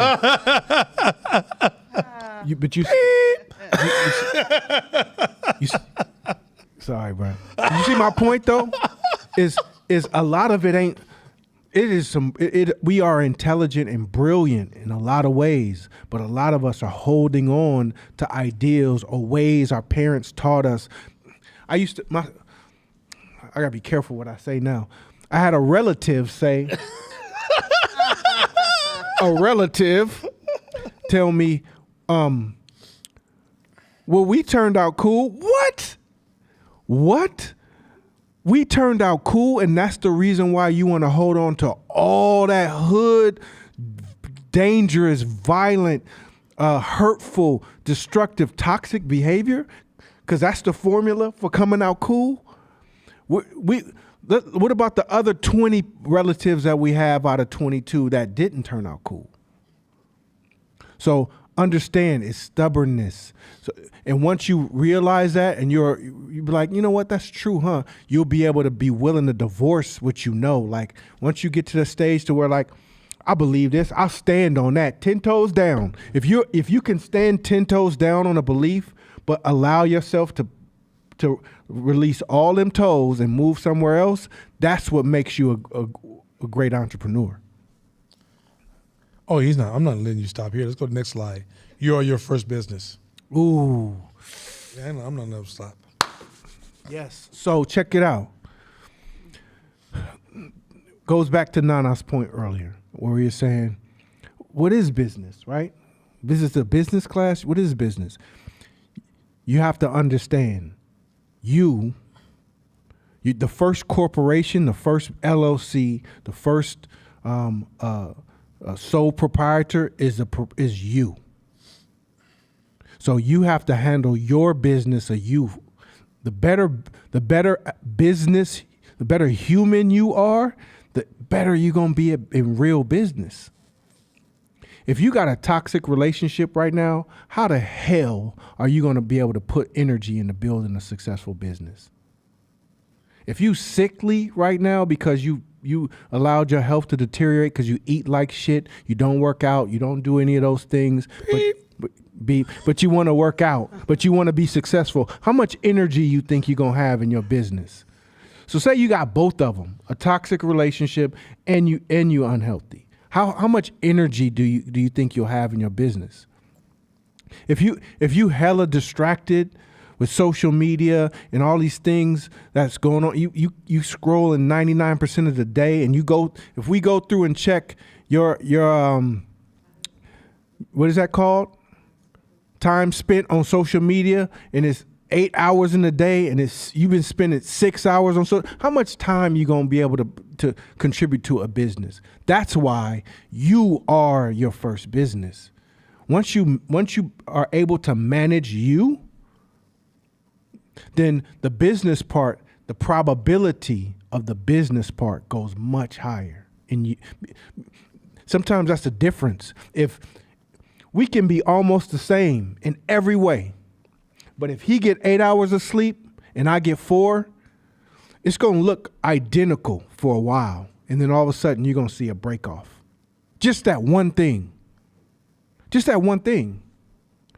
If we almost identical and he smokes cigarettes and I don't, it's going to look the same. And over time, if you are struggling with hell of addictions right now, and mind you, addictions is tough, and he's going to talk about addictions later. But if you're struggling with addictions right now, let's be real. Whether that's any kind of drugs, smoking weed, alcohol, sex, whatever. If you're struggling with addictions right now, how tough is it going to be for you to manage a business? That's why you got to first work on you. And mind you, none of it's going to be perfect. I for sure am not going to sit here and be a moral leader compass for nobody, because I got shadows and dark sides too. But I'm saying, you have to be able to manage all those things. You have to be the CEO of you first. If not, then you're only going to be operating with 10, 5, 3% in terms of what you can give to your business, and it's not going to pop. And it's not because your baked goods ain't hella good. They could be amazing, but it's going to crumble and fall off because you're not managing you first. Next slide. This class is for you. If go ahead, you want to start it off? This class is for you if you haven't found a community to tap in with yet to help you grow where you want to be. You want one? Yeah, I want to say also, this class is for you if you're interested in leadership of any type. And I would even say, even if you're interested in being a better parent and you're interested in business and but being a leader, if you're just interested in being a professional, it might not be for you. It might be too strong. Like literally, you might be taking penicillin for a scratch. It's just this might be a little too strong for you. But the reality is that this class is for leadership and entrepreneurs. I can tell you this class is for you also if you're humble. If you got a big ego and you think you know it all, this is going to be another class you failed. It ain't got nothing to do with your ability to read. I'll take one. This class is for you if you want to build something bigger than yourself. If you always have wanted to build something bigger than yourself, then this class is for you. This class is also for you if you want to help accelerate your purpose, help you get closer to finding it or find it. This class is for you. This class is for you if you love your culture. If you have an idea or you have something that you want to add value to the market with, but you haven't quite been able to nail down, or you're missing some elements and you don't know what it is, and this class is for you. Last, I think, to add to this class is for you. This class is for you if you really want to figure out what this happiness thing is about. You're going to find out real quick getting rich is not going to make you happy. Can it make things easier? Yeah. But will it make you happy? No. But if you can find balance, some of you will be happy with just $250,000 a year, $500,000 a year, $1 million a year. Some of you might need more depending on how you want to show up to the world. But you're going to find out that your happiness is not based upon your ego or self-satisfaction. A lot of times your happiness is based upon your relationship to others. And so as you learn to serve others, serve your customers, serve your family, serve your community at a higher level, you're going to find a level of happiness you may have forgotten that you existed within you. Last thing too, this class is for you if you convinced that other people have power over you. If you want your power back, this class is for you. Because a lot of times you hear people right now, the most popular trend is saying this person stole your power because the way they saw you, titled you, spoke to you, referenced you, how they didn't speak to you, how they didn't see you, and you'll often complain about they stole your power. Once you get your power back, that's a conversation you can't relate to anymore. All right, let's go to the next slide. We're going to do one more slide, and then I'm going to show you what's going to come up for next week. Feedback. Feedback is tension. We on feedback, right? Oh, okay, go next one. There you go. Our slide dude was, he's falling asleep. It's kind of rough on him. Anyway, he works 10 jobs. Yeah, and he's woke. Or whatever else. So anyway, so feedback versus tension. Feedback creates tension. In this class, we're going to teach you how to get comfortable with tension. Look, in business, no one gives a shit about you. Oh, no one cares about you. Excuse me. You already said like 3 or 4 of them and didn't even notice. I did? Yeah. I cursed earlier? Yeah, you said fuck. I did? Yeah. Oh, horrible. He said horrible. I can't even catch it no more. That's horrible. Yeah. Anyway, I'm working on myself. Thank you for the feedback.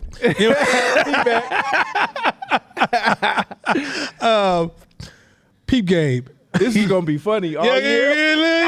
He's like, I didn't cuss it all. Only 12 times. Okay, so feedback. Let me just come from this angle here. Society has really been driving this message of reducing tension. And we're gonna get into friction a little bit deeper. But one of the things that we notice in our community is that trauma that we've been through, being in survival mode and the harshness of some of the stuff we go through, Survival mode. it makes us uncomfortable with tension, right? You're going to have to get comfortable with tension to be in this game. Look, let's say me and Court was both selling on crayons, professional selling crayons. His name's Court Crayons, mine is Nana Crayon. I'm just trying to keep it clean because I'm not gonna let y'all pause me, so I'm gonna keep it clean as I can, right? So we're selling crayons for a living. Let's say I get a big contract with the state of Nevada where they're saying all the schools are gonna buy crayons from Nana's Crayons, right? His job is to come get that from me if he sees an opportunity. He's not gonna let me fail and lose that contract. The first day I slightly slip on that contract, Court gonna say, hey, I'm still here. If Court gets that contract, I can't be mad at him. I can't say, Court stole my contract. The first thing I have to do as an entrepreneur, if I want to stay in this game, is say, how did I let him in? Because if I don't identify what I did to let him in, I don't get better to ward off the next level of competition. And to assume that he'll always be in that position, what if he slips? But if he slips and I grew my company in the meantime, I get that position back in business. What you discover in business is that no one's here to pamper you. No. No one's here to validate you. No. No one's here to comfort you. No one's here to say, kumbaya, oh, I'm so sorry. No. You go boy, girl, whatever they would say. No one uses that language in our world. It's, hey, you lost a thing, then what did you do wrong? Like, I have really big contracts for my company, really big contracts. My competition is calling calling my customer every day. Hey, just want to say hi. Send you some chocolate. You know, hey, I heard your son just graduated from school. Want to send you these flowers. And if I ever at any point feel entitled to my customers, I'm going to lose. Oh, man. And if I lose, it's not my competition's fault. A lot of times when we think about business, we think about going into business, selling products, and no competition in the whole wide world. You can come up with a perfect idea for business right now, and your competition can use innovation to change the product slightly and destroy your business overnight.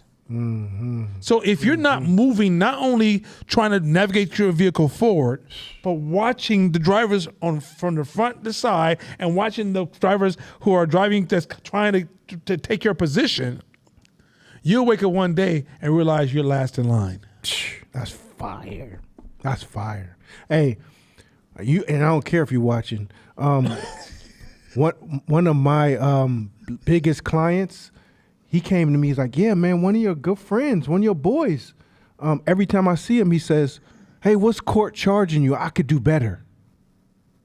One of my friends? Yeah, one of your friends. No, he wouldn't do that.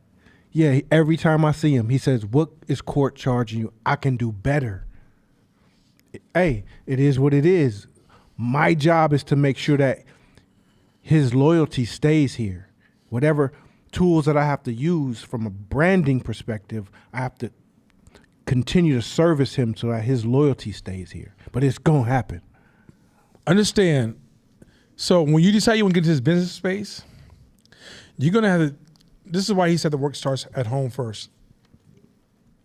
If you don't strengthen yourself internally, it's not my responsibility. So if I worked in corporate America today, I'm going to get fired immediately. Let me tell you how I'm going to get fired. Somebody's going to come to me and say, Nana, it offended me when you said this. And you know what my response is going to be? That ain't my fucking problem, that's your problem. Beep. See? Okay. Kids, I didn't say that. Jedi mind trick. I didn't say that. So anyway, so the point is that, but the thing I'm saying is this, is that as an entrepreneur, you don't get to play that game. You're going to have to grow yourself internally because you need the feedback.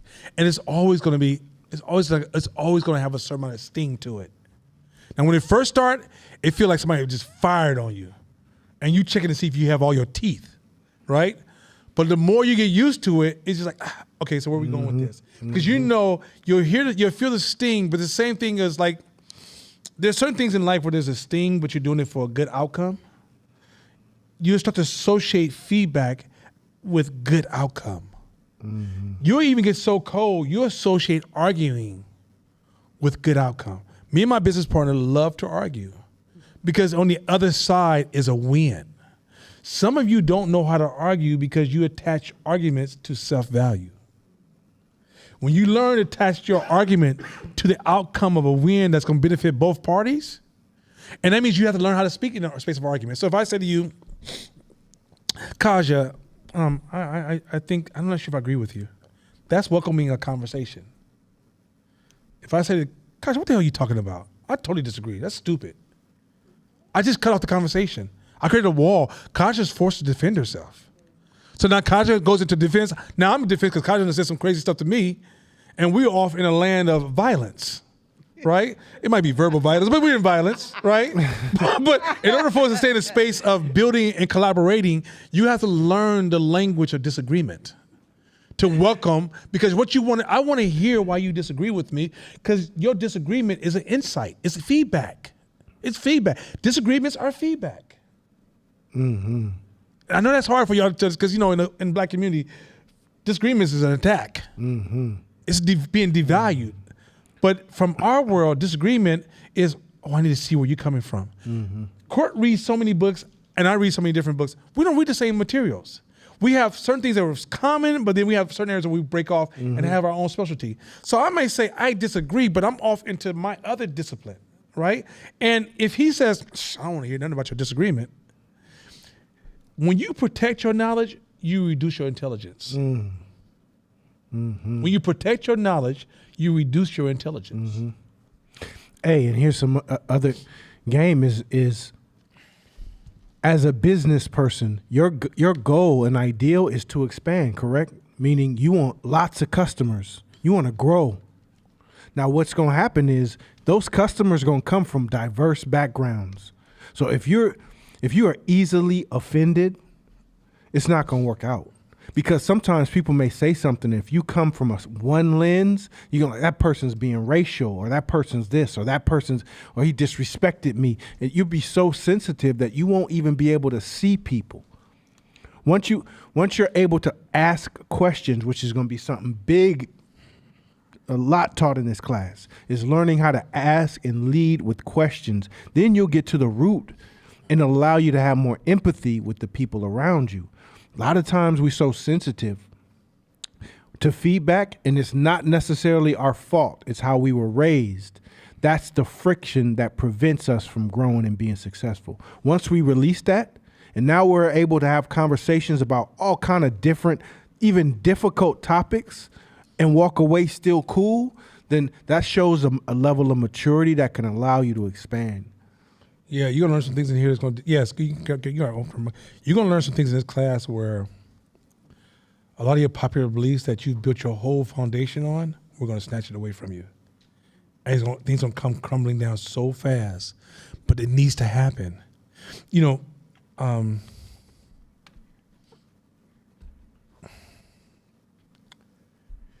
Once again, if you protect what you know, you'll never grow your intelligence. Meaning that this entrepreneurship, what will get you here won't get you here. And what will get you here won't get you here. What will get you here won't get you here. But once you start to protect this is never going to be achieved. You'll always be stuck here. And that means that you're going to have to disrupt all the time. You have to live a life of discovering you're wrong all the time and find joy in it. Because once you realize how many human beings have been on this earth, how long we have been on this earth, how many diverse different situations have occurred, how small this planet is in the universe and the universes are surrounded, you realize how much you really don't know. So for you to protect your 0.00, and I can't say enough zeros before this class end, 1%. So just imagine I kept saying zero until class end. 1% of knowledge as being all-knowing is your ignorance. At this point in the game, you should say, whatever I know, if it's holding me back, I'm willing to dump it. Mm-hmm. Like, I won't dump my daughter. I won't dump my family. I won't even dump my crazy ass son. Crazy as shit. Whew. Sorry. Oh, okay. Yeah, man, look, I'm working on it, man. I'm working on it. Crazy son. I gotta work on my 1970s humor. Anyway, crazy son. I take Cash App. Look at what you're not doing, Cash. Look at don't be. bets. I don't know how they betting on us. That's not even. Who does that? They do. Who, I tell you, that back. this is why I love them, but I hate them. But the thing is that, but They counting. yeah, yeah, whatever. Hey, four cuss words, you pay me. It's like, look here, stop. It's still PG. I hadn't even got to PG-13 yet. Yeah, so give me a break. yeah. Put the kids to sleep. Anyway, put this. Kids was getting ready for school. I don't know what's going on in your house. Anyway, put this. Late night with 510 Media. But okay, so let me stop, because I go cry. I lose it. Okay, all right. Let me regain my knowledge. Okay, okay. You know what? Kaja, go with your question, because my jokes are just taking over my brain. Go ahead. It's not so much a question, but just an advising. To this point, it took me 3 years of hope to get healed from feedback issues. Oh, hey, y'all, for those I'm at home, healed. she's- Y- y'all could clap. Hey, Y'all could clap. Hey, for those look here.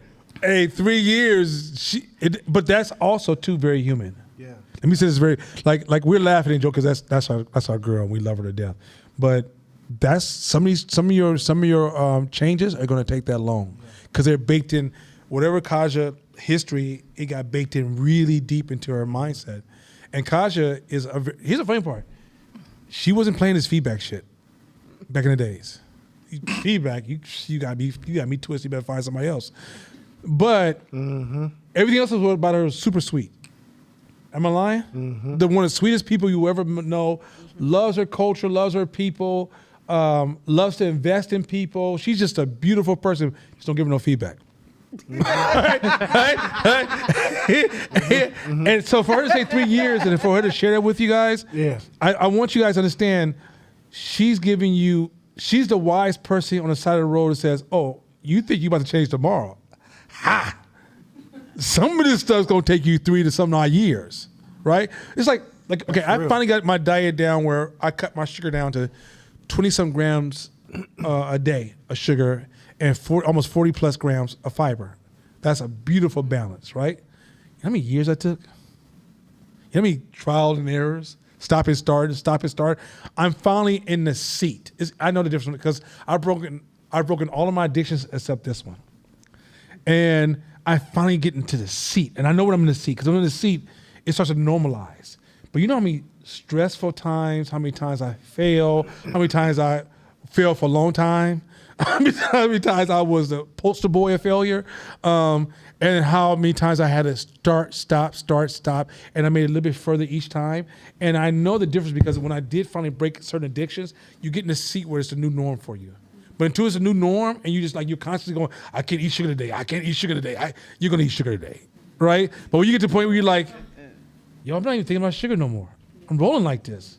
Unless something crazy happens where, once again, you can't slip if you have an emotional hit that's so harsh, your brain that's a trigger for you, right? But even for that, it's like I'm in a routine and a rhythm that's like, if you know me about my workout, I don't miss my workouts. Anybody knows me. Tennille learned that real fast when she came to work for 5 Media. She's like, oh, you serious about this workout thing? Because you'll find that, blood flow is the movement of energy through your body. So if you want your brain to function at a whole different level, you gotta get that blood flowing, right? And so, but I sit in that space where I don't go work out. I just go do what I do. And so, but it didn't start off like that. It never always just been like, I'm gonna pick up this new habit and it starts right away. That's a realistic assessment of how this habit change works. It's a slow continuum, and then you grow into it. And then some days you're going to slip up, and then when you slip up, it's important to not beat yourself up, but to just go, okay, I slipped. Dust yourself off, jump back up on that vehicle, and keep riding. You know, as they say, horse. You see how I'm gonna avoid all your little jokes. So anyway, point is this: it's so at the end of the day, you learn different ways to that was a brilliant but wise sharing. Yeah, let me jump on that. It's what I appreciate about that, Kaja, is last year We do assessments. People will sometimes do an assessment of a business. Somebody will come and they'll volunteer to open up their business to us, and we'll do an assessment. So Kaja came, and I was ready. I was ready for the buts. I was ready for the arguments. I was ready for the, no, but you don't understand. I was ready for all of it.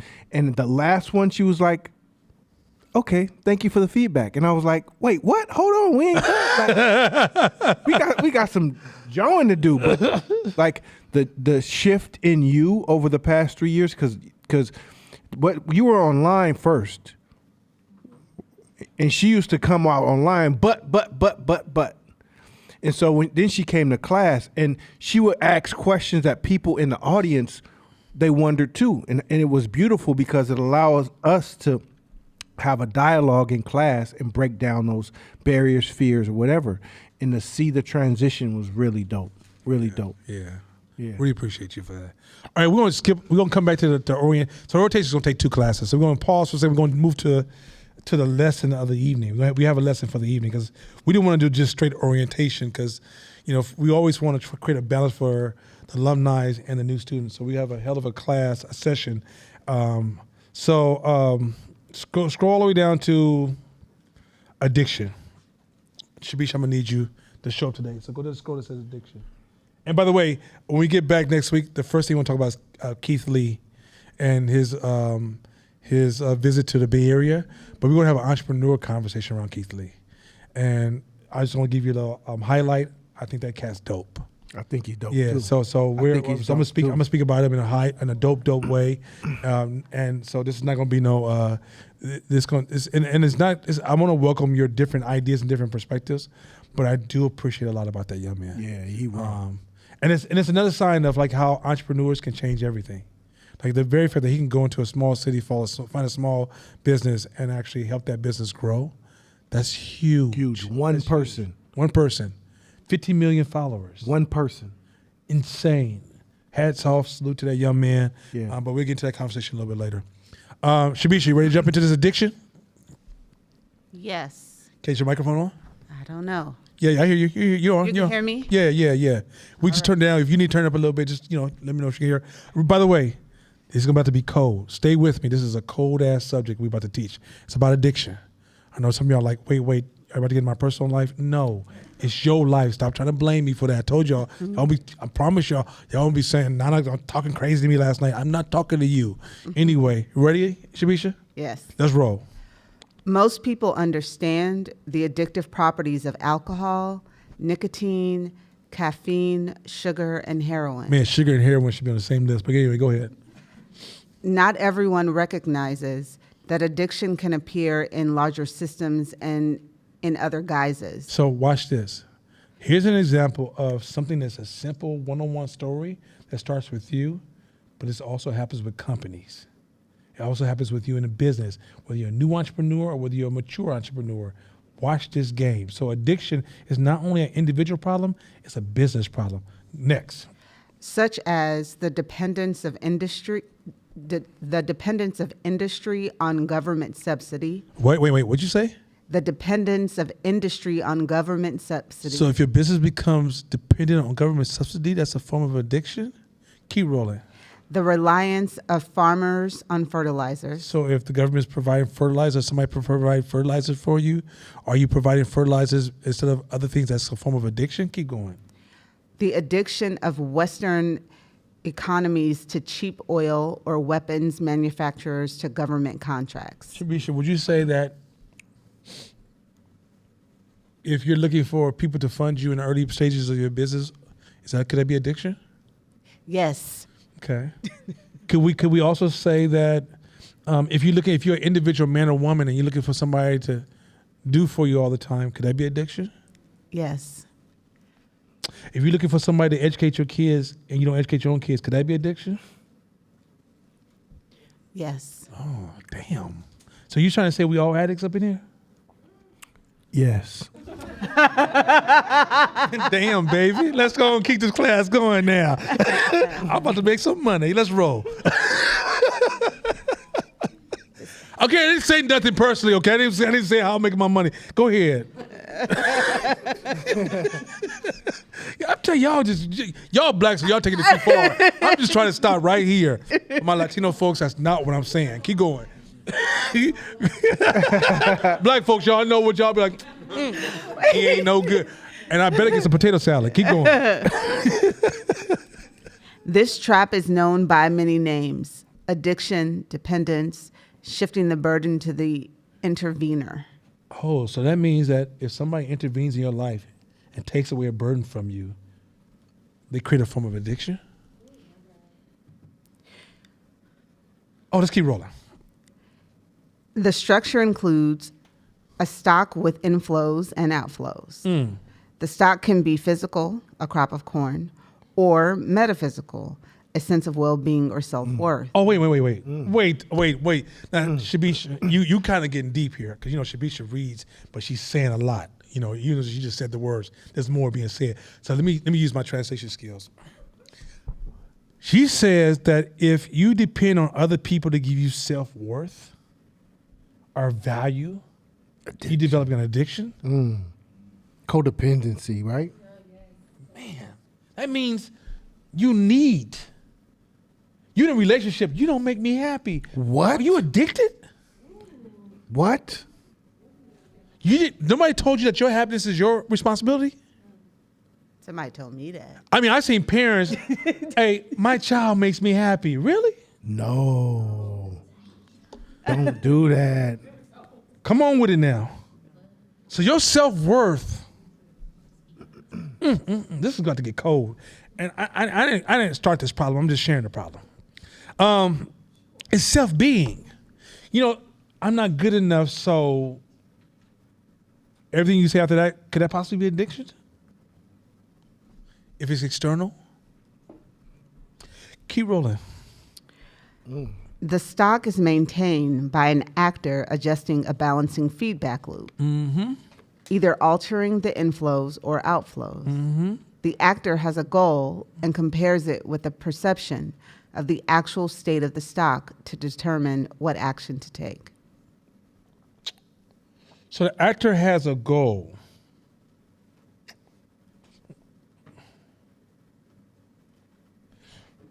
So the person who's helping you,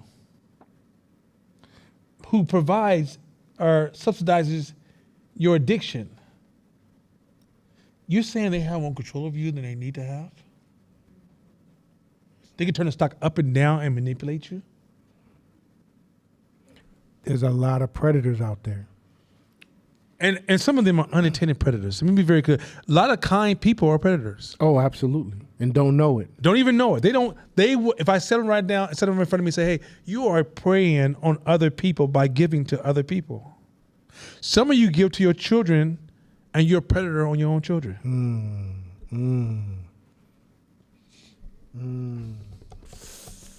It's going to get nasty.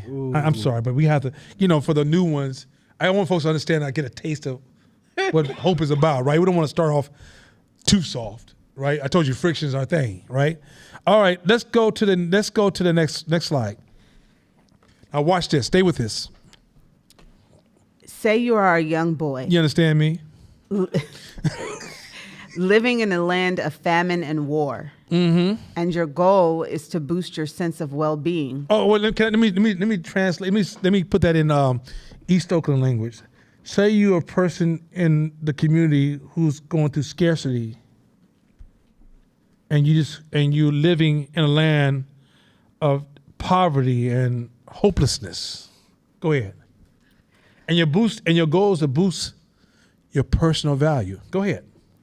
So you feel happy and energetic. And there is a huge discrepancy between your desired and actual state. Stop right there. A discrepancy between your desired state and your actual state. What you want to be and where you. This is the dangers of entrepreneur classes. They sell this idea of your desired state, and this is when the game begins, baby. And your actual state. Keep going. And there are very few options available to you for closing that gap. But one thing you can do is take drugs. Wait. So when you can't close that gap of what I want to be, as opposed to who I am, A lot of times I might need to smoke a little weed to make myself feel like I'm there. Maybe I might need snort a little cocaine to just make myself feel like I'm feeling there.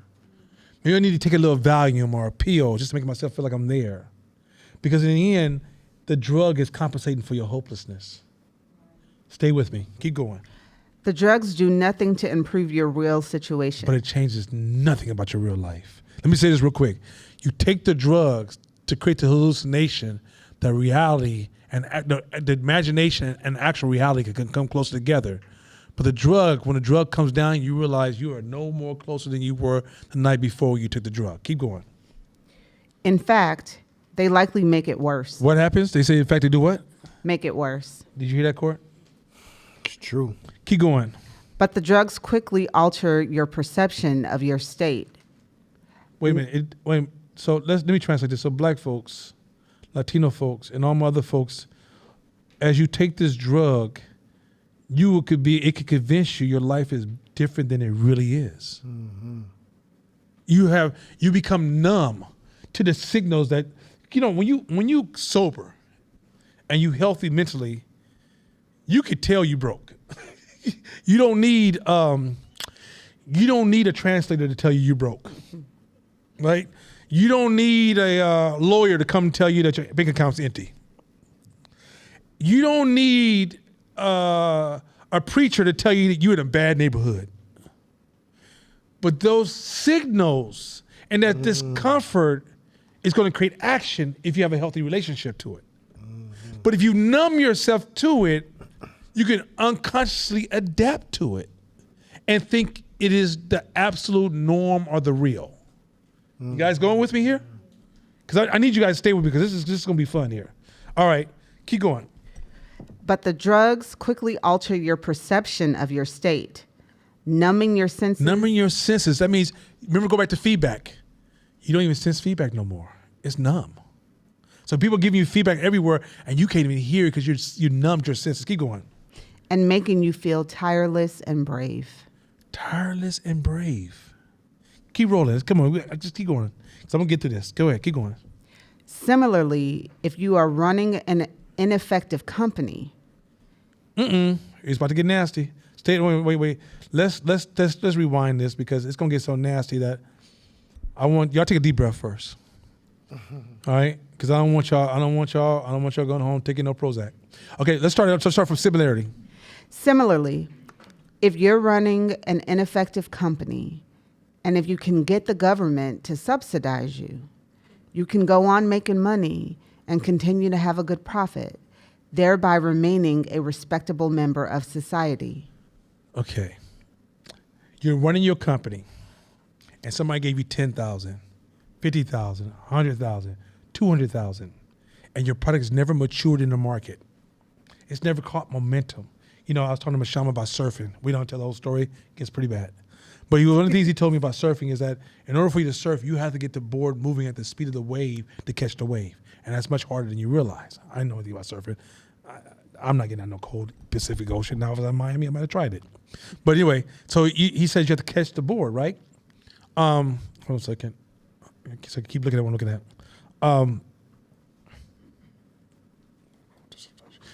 But that means you got to get to a point where that you could pick up on the wave. You can build a relationship with the ocean. And as you build a relationship with the ocean, you can learn how to surf. What happens in business is sometimes you will receive subsidizing so early in the business, you never learn to swim with the waves. You will convince you could surf because you can stand on a surfboard on dry land. In business, you got to catch the momentum, right? You got to catch that momentum. The way you catch the momentum is you dance back and forth. You fail, you win. You fail, you win. You fail, and then finally you catch that momentum, and things start flowing. Now, if I give you money before you catch that momentum, before you develop a mature relationship with your market, remember Court told a story. If you take a caterpillar and you take it and you open a cocoon too early, the butterfly never flies. So the addiction is getting used to the person who's intervening, and you don't realize. Although it feels good because you receive $10, $20, $30, $50, $100,000, they made you weak. That process, you can't avoid it. You got to go through that process. To avoid the friction is to cause destruction. Let me make it really simple. If you said, Nana, I want to get my body in shape, you just asked me for friction. You said, Nana, I want to be smarter. You just asked me for friction. You said, Nana, I want to grow my business. You just asked for friction. If you remove the friction, you steal my knowledge. But it becomes addictive. After a while, keep going, Shabisha. Or perhaps you are a farmer trying to increase your corn crop on overworked land. You apply fertilizers and get a bumper crop without doing anything to improve the fertility of the soil. So watch this. You could think you're successful when you're subsidized. I'm one of the top businesses in Oakland, but you're subsidized. I didn't say you received a loan. That's different. You subsidized. You will also not build the proper branches of your business to weather a storm because you're subsidized. You sailed your boats on Lake Merritt, and the first day you're in the middle of the ocean, you're going to die because it's not designed for that. You've been subsidized your whole damn time. But you believe it with confidence, with bravery. You know what you're doing. You're going in the right direction. You're brilliant. You know how to solve this problem. You're nowhere near closer to it because the subsidy has caused a blindness. This even happens when you have a corporate job. You ever see somebody said, so I used to do this at the job and I decided to start my own business. When you was at the job, you were subsidized. When you left the company, you didn't realize, I got to learn accounting. I got to learn HR. I got to learn marketing. I got to learn sales. I got to learn management. I got to learn branding. I got to learn strategy. I got to learn psychology. I got to learn, I keep going. But you think behind the subsidy, I quit my job. I was selling insurance. I figured I quit my job, sell my own insurance. Right? You don't have the relationships. You don't have the reputation. You don't have the brand. You don't have none of that stuff. So it creates this false sense of, and this has happened to a lot of African Americans across the board where there's nonprofit money came in. I'm gonna give you $10,000, $5,000 if you do this 6-week program. Let me just save you some time. 6 weeks will never work. If you say, it helped me, it was other things that help you. You just reference, your brain is anchored on that highlight. But it's a combination of things that help you. The average entrepreneur, that you need the resistance of the market. You need a market. You at home and you're like, man, this is so damn dope. They're gonna love it. This is the best I've ever designed. Everybody in the world gonna want this. You need to be able to go into somebody and put it in front of people like, I'm selling this. Everybody like, we don't give a shit. You need that. If you don't get that, you will be convinced whatever you believe the world needs is just align with your beliefs. So when somebody subsidizes you while you're still making this bottle, they're feeding this blind ass ego. See, to start a business, you need a big ego to start it. Now to run it, you got to bring the ego down. That's the craziest shit ever. That is the absolute truth. That's the craziest shit ever. That's the absolute truth. But if you give me money while my ego's already out of control, you know how long it's gonna take me to get that ego under control? Because I'm convinced that because you gave me $50,000 for this horrible idea, it gotta work.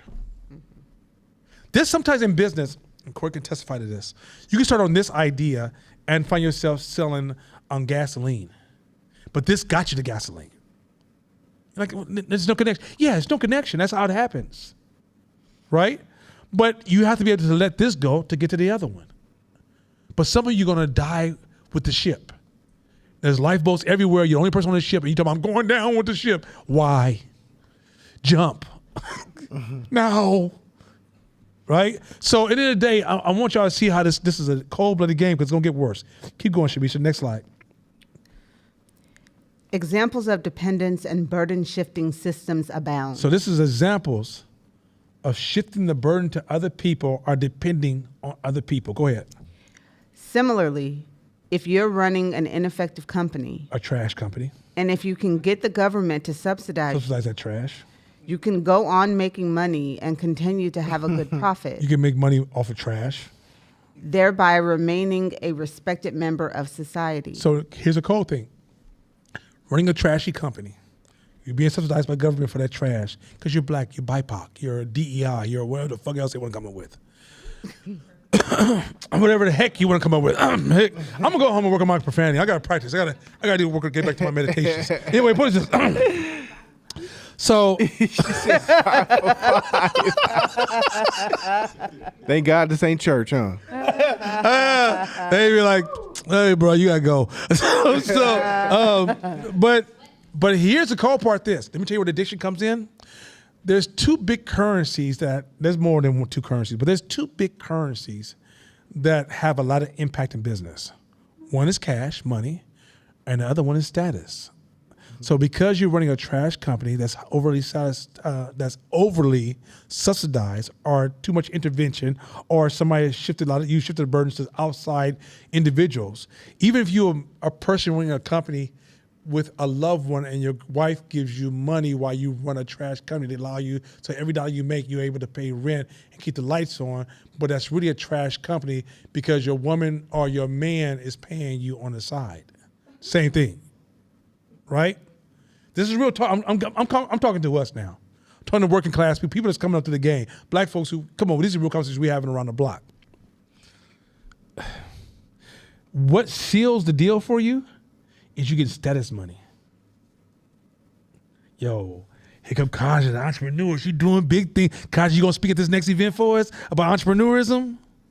Yo, you know, Kaja got her own store down there. She's an entrepreneur. My niece, Kaja, I love my niece, man, because she doing it big, man. Nobody in our family went to college. She got her own spot, bro. That status, they're pouring on that status. Now you are lost in your addiction. You so damn high. It's true. Damn, you high. You over there talking about, hey, high it's just it's a new progress, baby. Keep going.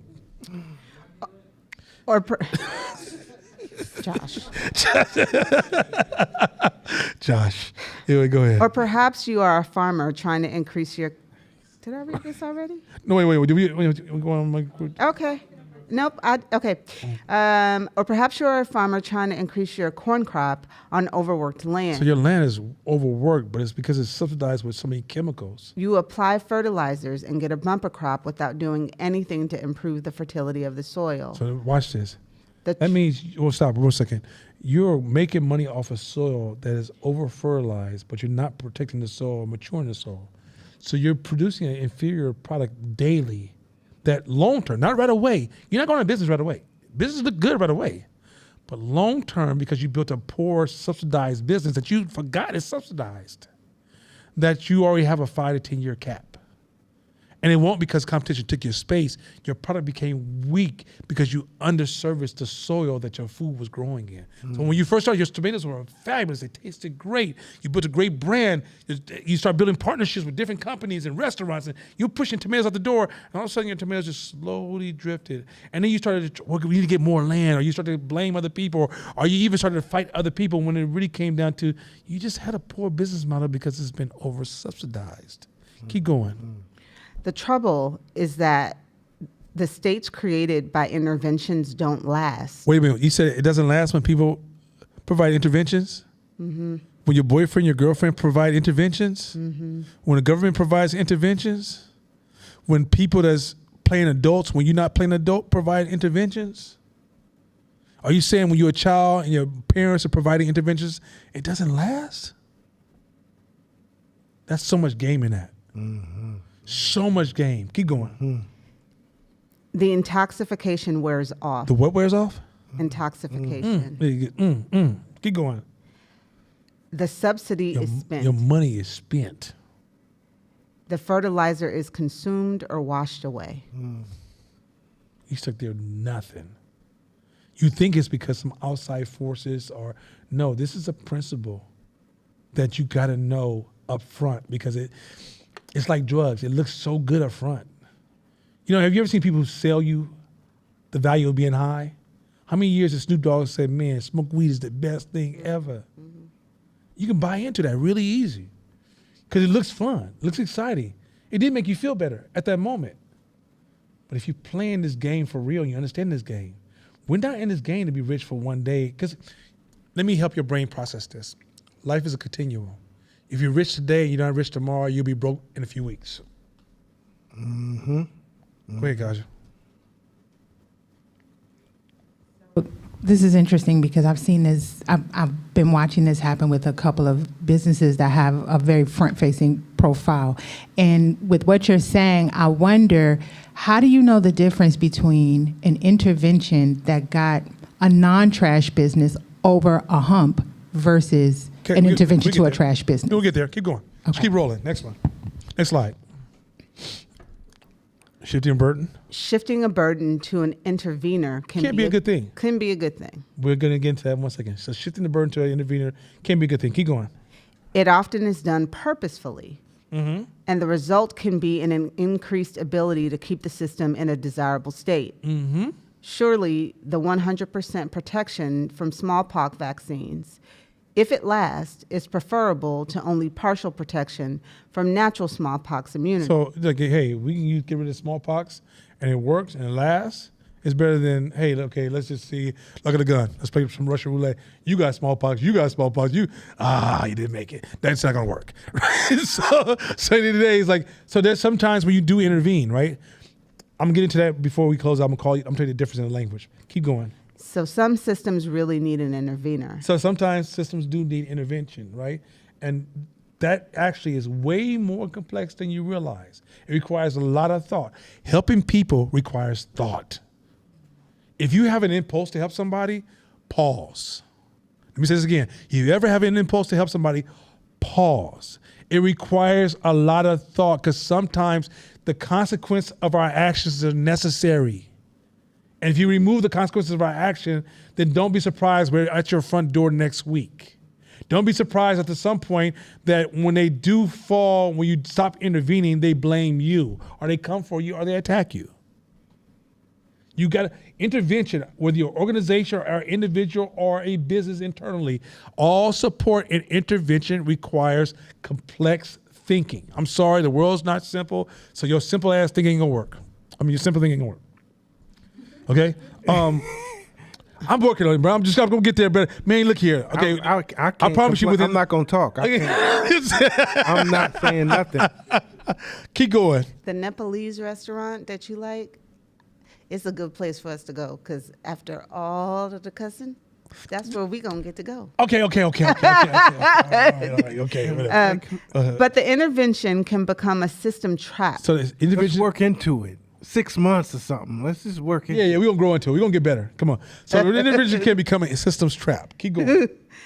So remind you, intervention becomes an organization or a system trap. So we talk about 1,000 people, 100 people, 50 people, 20 people. If you get that organization dependent on intervention, it can become a trap. Keep going.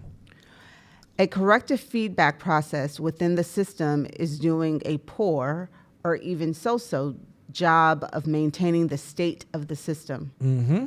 A well-meaning and efficient intervener watches the struggle and steps in to take some of the load. You see what just happened? That's the answer to your question.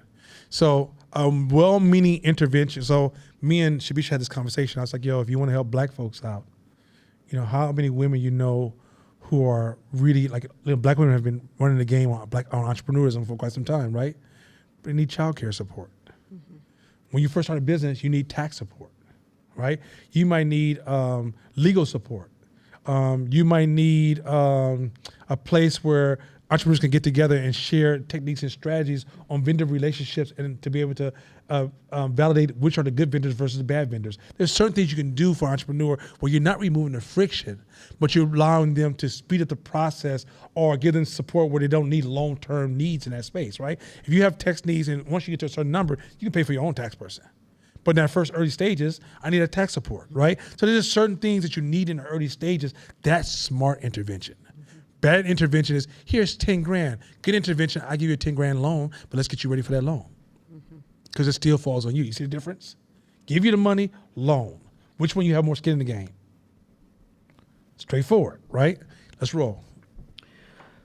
The intervener quickly brings the system to the state everybody wants to be in. Mm-hmm. Congratulations are in order. usually self-congratulations by the intervener to the intervener. So let me be clear on this game. The ego are the ones who are intervening. That's what they get. That's where they get their joy from. They help you out. The self-empowered themselves. It's a selfish ass act. I don't give a shit if I gave you $1 million, $10 million, $20 million. If you ever been to a philanthropist get together, they're praising each other for how much did you give? Well, I gave. Well, it's a status game for them, but at your expense. I want you to stay with me because it's a cold game. This is like, there's a time to ask for help. Like if you got no food in the refrigerator and you just need some basic food, that's not what I'm talking about. But no, if you ask for basic food, that person is not here to feed you for the rest of that month, right? But some of us get used to eating at somebody's house and we just keep going over there. Big difference. Big difference. Now you mad when they tell you they're not home and they're in the house. Right? And you know what will happen? You'll say, they owe me. Yes, that will happen. They'll say, you owe me. I was thinking about when you were talking steroids. You know, like if you have asthma, sometimes the doctor will give you steroids. Open up your chest, and it's a quick healer. But if you take steroids because you want to get buffer, you're going to get buffer. But over time, your body is like, well, the part of your body that creates testosterone for you, over time will be like, well, I guess y'all don't need me. And will completely shut down forever. And your body can't make testosterone on its own. And you will start dying because of it if you take it on a regular basis. That's the difference. Next slide. So let's watch this. Next slide. Then the original problem reappears, since nothing has been done to solve it at its root cause. Pause. This is fucking fire. This is fire.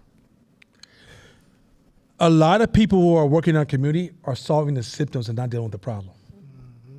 That's another thing about the intervention. When you try to intervene, you got to know the difference between responding to the symptom versus the problem. And here's the thing about people who respond to system. If you find an organization that works on symptoms, it's super complex. You got to talk if you work on systems, it makes you complex because working on systems it's a complex engagement. The language grows, the jargon grows, the conversation grows, the strategy grows to the point that if a new person comes in, they'd be like, where do I start? There's just too many rules and structures because you focus on symptoms. Once you're able to separate the symptoms from the problem, problems are pretty simple. You know what you need to do. But when you caught up in the symptoms, you can become so confused yourself, you won't even see association because you start, like a problem can have a splintering of multiple symptoms, right? And you work on a symptom over here and a symptom over here, you won't even see they're connected. And you have a solution for this symptom, a solution for this symptom, a solution for this symptom. So you have 5 different complex idea solutions for these 5 symptoms that is caused by this one problem. You see how cold this is? So a lot of these nonprofits that are showing up in our community that supposedly I'm here to help you, they're system-focused solutions. And what's going to happen is that when they fix your symptom, when they run out of money, because they all do at some point, the problem will not leave you. It's going to be waiting on you. And you could get a high thinking you made progress when they was partnering with you, whoever's subsidizing, the person you dating, they've been working with you all your symptoms all this damn time. And you think you're on top of the world and they leave you, oh, I'm trash. You're not trash. It's that you don't realize that you and the other person had no relationship to the problem itself. I want y'all to understand this game. This is some cold game I'm giving you about how the help game is not necessarily help. Especially if the help game is focused on the symptoms, not the problems. Let's keep rolling. So the intervener applies more of the solution. So now a new nonprofit comes along and gives you more money. We're going to work on this non-initiative for BIPOC to make sure that all the black folks in the community going to have an opportunity. So now your kids are going through the same program you went through in the 90s. Let's roll. Disguising the real state of the system again. Once again, because all this language, social justice and all these things, is disguising the language of what is the real problem. Black folks in Oakland, you're defunded. You've been under white supremacy culture for so long, you lost the ability to manage your own reality. Let's just keep it 100. All these little symptom treatments ain't fixing the problem. You ain't controlling your schools. That ain't fixing the problem. If government spends $10 more million on your schools, that's not solving the problem. And when that $10 million run out, your schools are still fucked up. Keep it 100. And I'm not saying that, I'm not attacking people who try to intervene. I'm attacking the people that have the ownership of, when somebody intervenes in your life, you're in the driving seat, they're not. And you must stay in the driving seat. And you must understand, once you take that money, you may give it the driving seat. And when the car stops, you realize you still didn't get to where you want to go. You went to where they wanted to take you.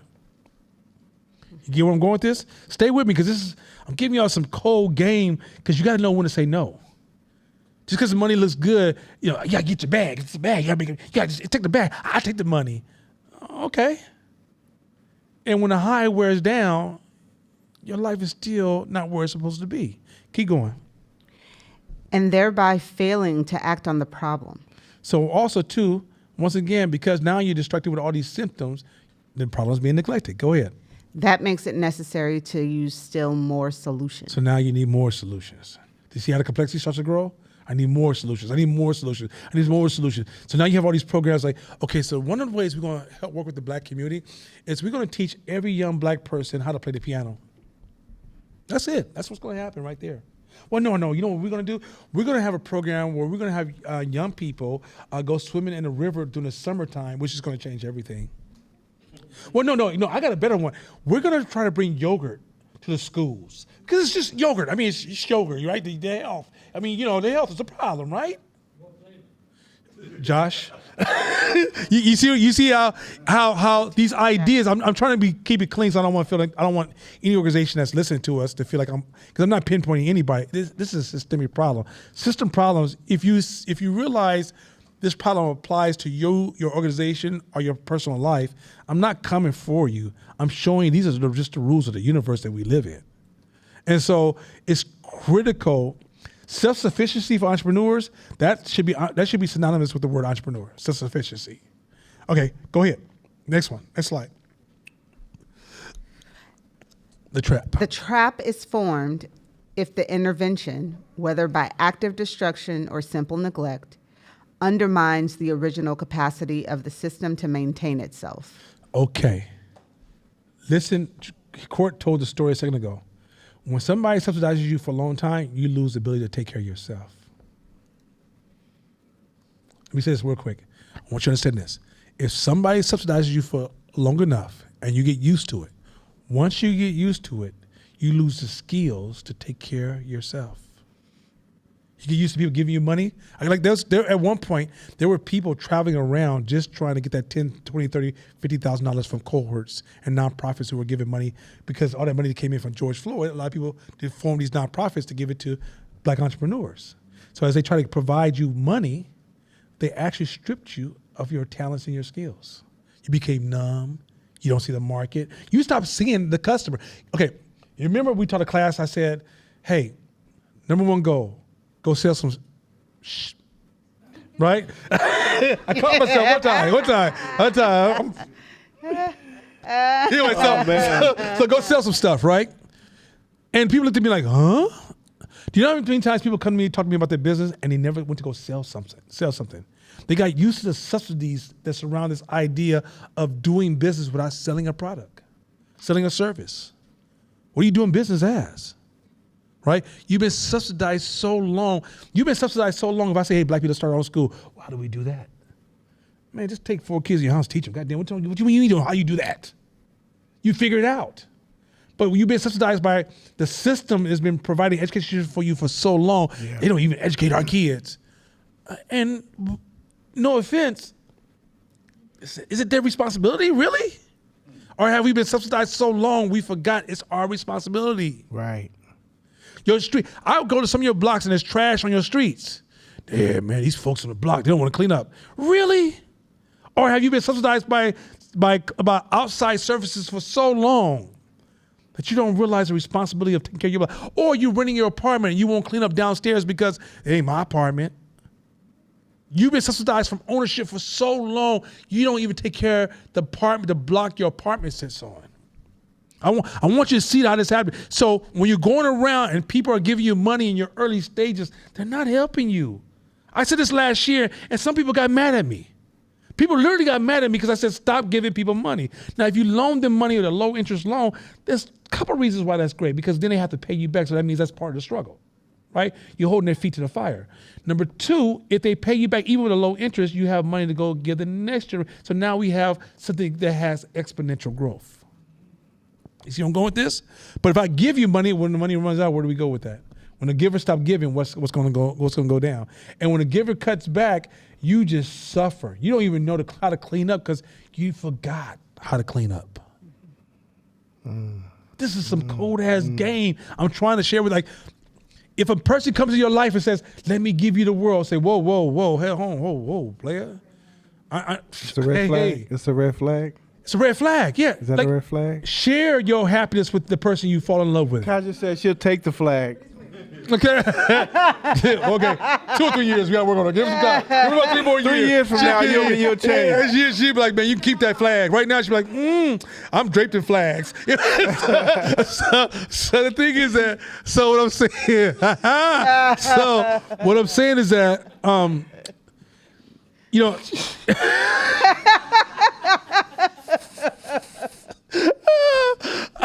so the thing is that, like, if somebody brings you happiness, that's a problem. You need to meet somebody and share happiness with somebody. Happiness is something you have to generate for yourself. If you've been leaning on a person for happiness, for value, or any of those things for a long period of time, wealth, any type of things for a long period of time, if they cease to provide you with that resource or start to reduce that resource, you're going to find how weak you really are. God forbid that it could be the most dangerous thing in the world. That's why, so this whole, because in our community, like, you know, when I was growing up, you don't take from other people. You work on your own shit, right? This new generation, they take.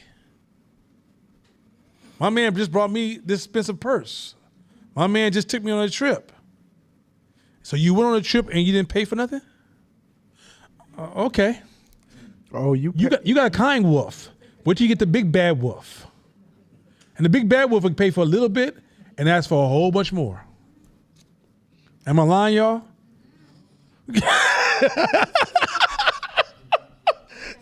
Keep going. If that capability atrophies, Wait, where we at? Because I kind of got, okay, yeah, go. If that okay, go ahead.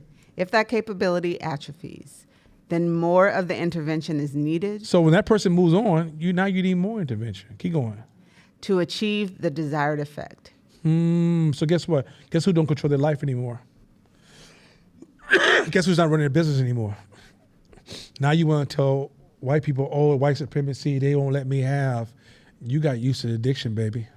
The white man's been selling you cocaine for a long goddamn time. You got high off of his supply. Now when a white man tells you he don't want to give you that supply no more, you got freedom to go build on this land. Middleman been gone a long time ago.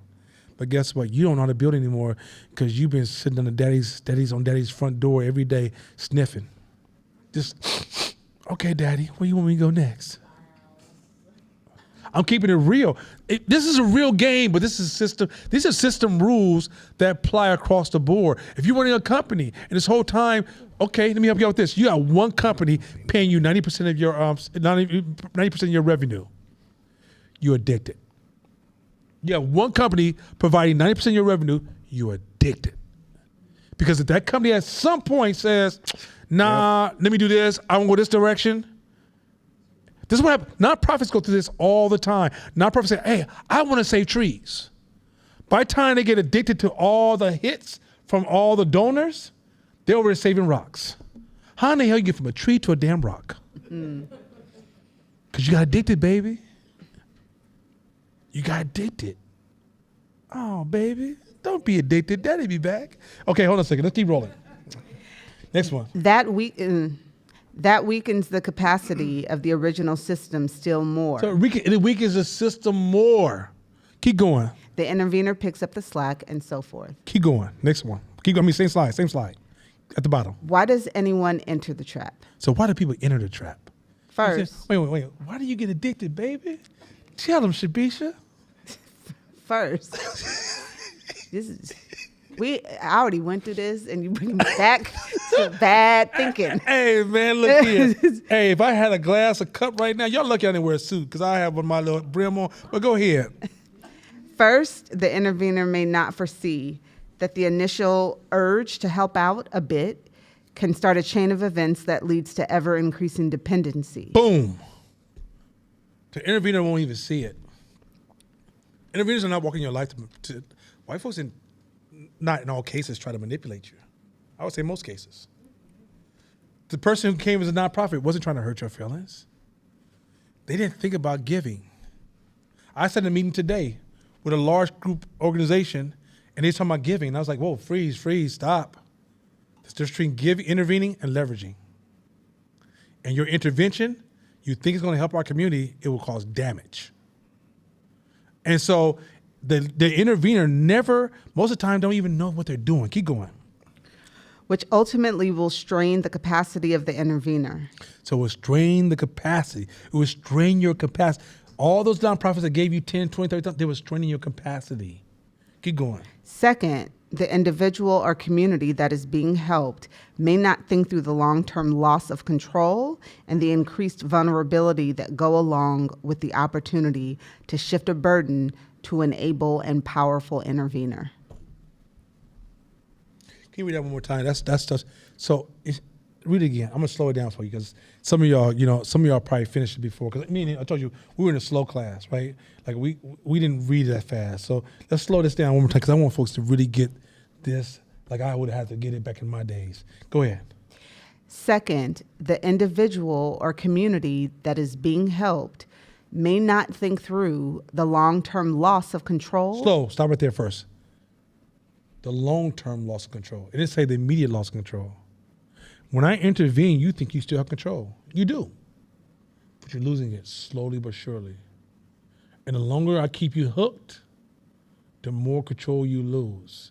And you can't think about that on the day that I intervene. Is that cold? So that's why when somebody receives the money and you give them the microphone, they go on Facebook, it all looks good. They still really do have control. They still the man or the woman or the they or whatever the fuck they want to call themselves at that moment. They are that person. Right? I had to try to think of all the theys, and I was like, I'm not going to do it. I'm not going to play with the labels. But they are that person. What you can't see is the long-term effect of this. Right? Keep rolling. And the second part is? And the increased vulnerability that go along with the opportunity to shift a burden to an able and powerful intervener. So when somebody's able to intervene and they have that much power, you don't realize how much vulnerability you put your business at, how vulnerable you made your business. What if the person says, you know what? Nah. Don't use profanity online anymore or I won't give you any more money. It's hard to cancel some business unless you have too many interveners. Then they can cancel you this fast. That means you got to walk around on eggshells at all times. You see the difference? This is the power of, look, Elon Musk be talking shit to people. What you gonna do to me? Mm-hmm. Right? He's in the driver's seat of his vehicle. Mm-hmm. What you gonna do to me? Mm-hmm. Twitter, X. What? Right? I said what I said, and I'll see you tomorrow when you drive my Tesla. What? You sound like Nzinga. Right? Yes, Debbie. But let him be full of subsidies from government. Mm-hmm. Hey, he just got on and said, hey, I have 18% of Tesla. If I don't get more percentage, I'm taking AI and robotics and I'll start a new company. That's the man who understands the importance of staying in the driver's seat. Y'all want power, but this is where that slavery and Jim Crow thing, you don't realize how easy it is for you to jump back into the passenger seat. And the first step of staying in the first step you must focus on to stay in the driver's seat is self-reliance. The world will give you money if you show up and serve the world. But once you start letting the interveners give you too much support, they're taking you out of your own driver's seat. And it's not conspiracy. It's not intentional. It's how systems work. They're not even bad people. They're glorious, beautiful, God-loving people. Some of them are giving from the deepness of their heart, and I bless their soul. You got to know when to say no. Mm-hmm. You got to know that. And I was going to say, if we don't have a relationship with tension, we're going to be drawn to it. We're drawn to it like a magnet, being pulled into it. Because if we don't like tension, or we don't like rejection, or we don't like pain, that's the least resistant place to go.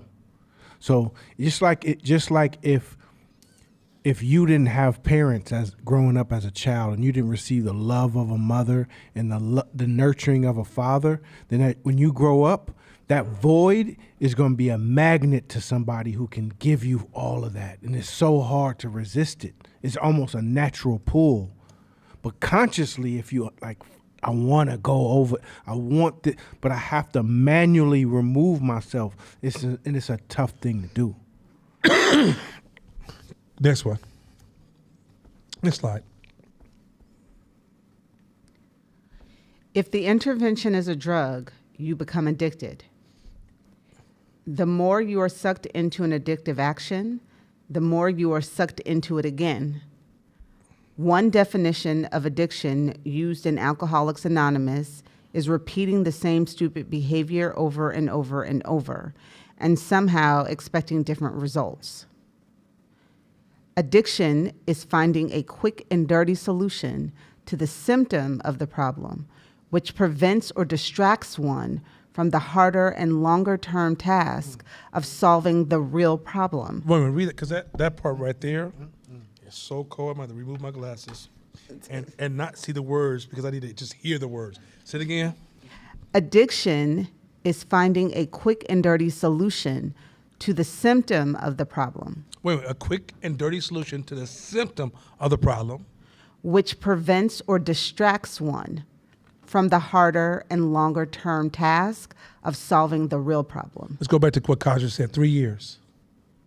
Some of your problems don't take 10 years. Some of your problems don't take 5 years. But all y'all want to get rich overnight, quick fix, lose weight tomorrow, all this kind of stuff. So you're ready for the addiction. I can sell you anything. You gotta be willing to play this game for real. Look, man, I stopped eating sugar. I brought my sugar down under control November. I'm loving this. This is fun. And the first month, I went down, a month and a half or 2 months, I went down a whole suit size. To get to my right size, I'm probably 6 to 8 months to a year to 2 years away. Who knows whatever it is. But when I get there, I got work to do to keep it. Because age and all kind of stuff is saying, come on over here, baby. Don't you miss me? And the reality is that some of you guys want to lose that weight overnight. You're going to get that little shot from that. What's that new chemical they're using to suppress your hunger? Right? Huh?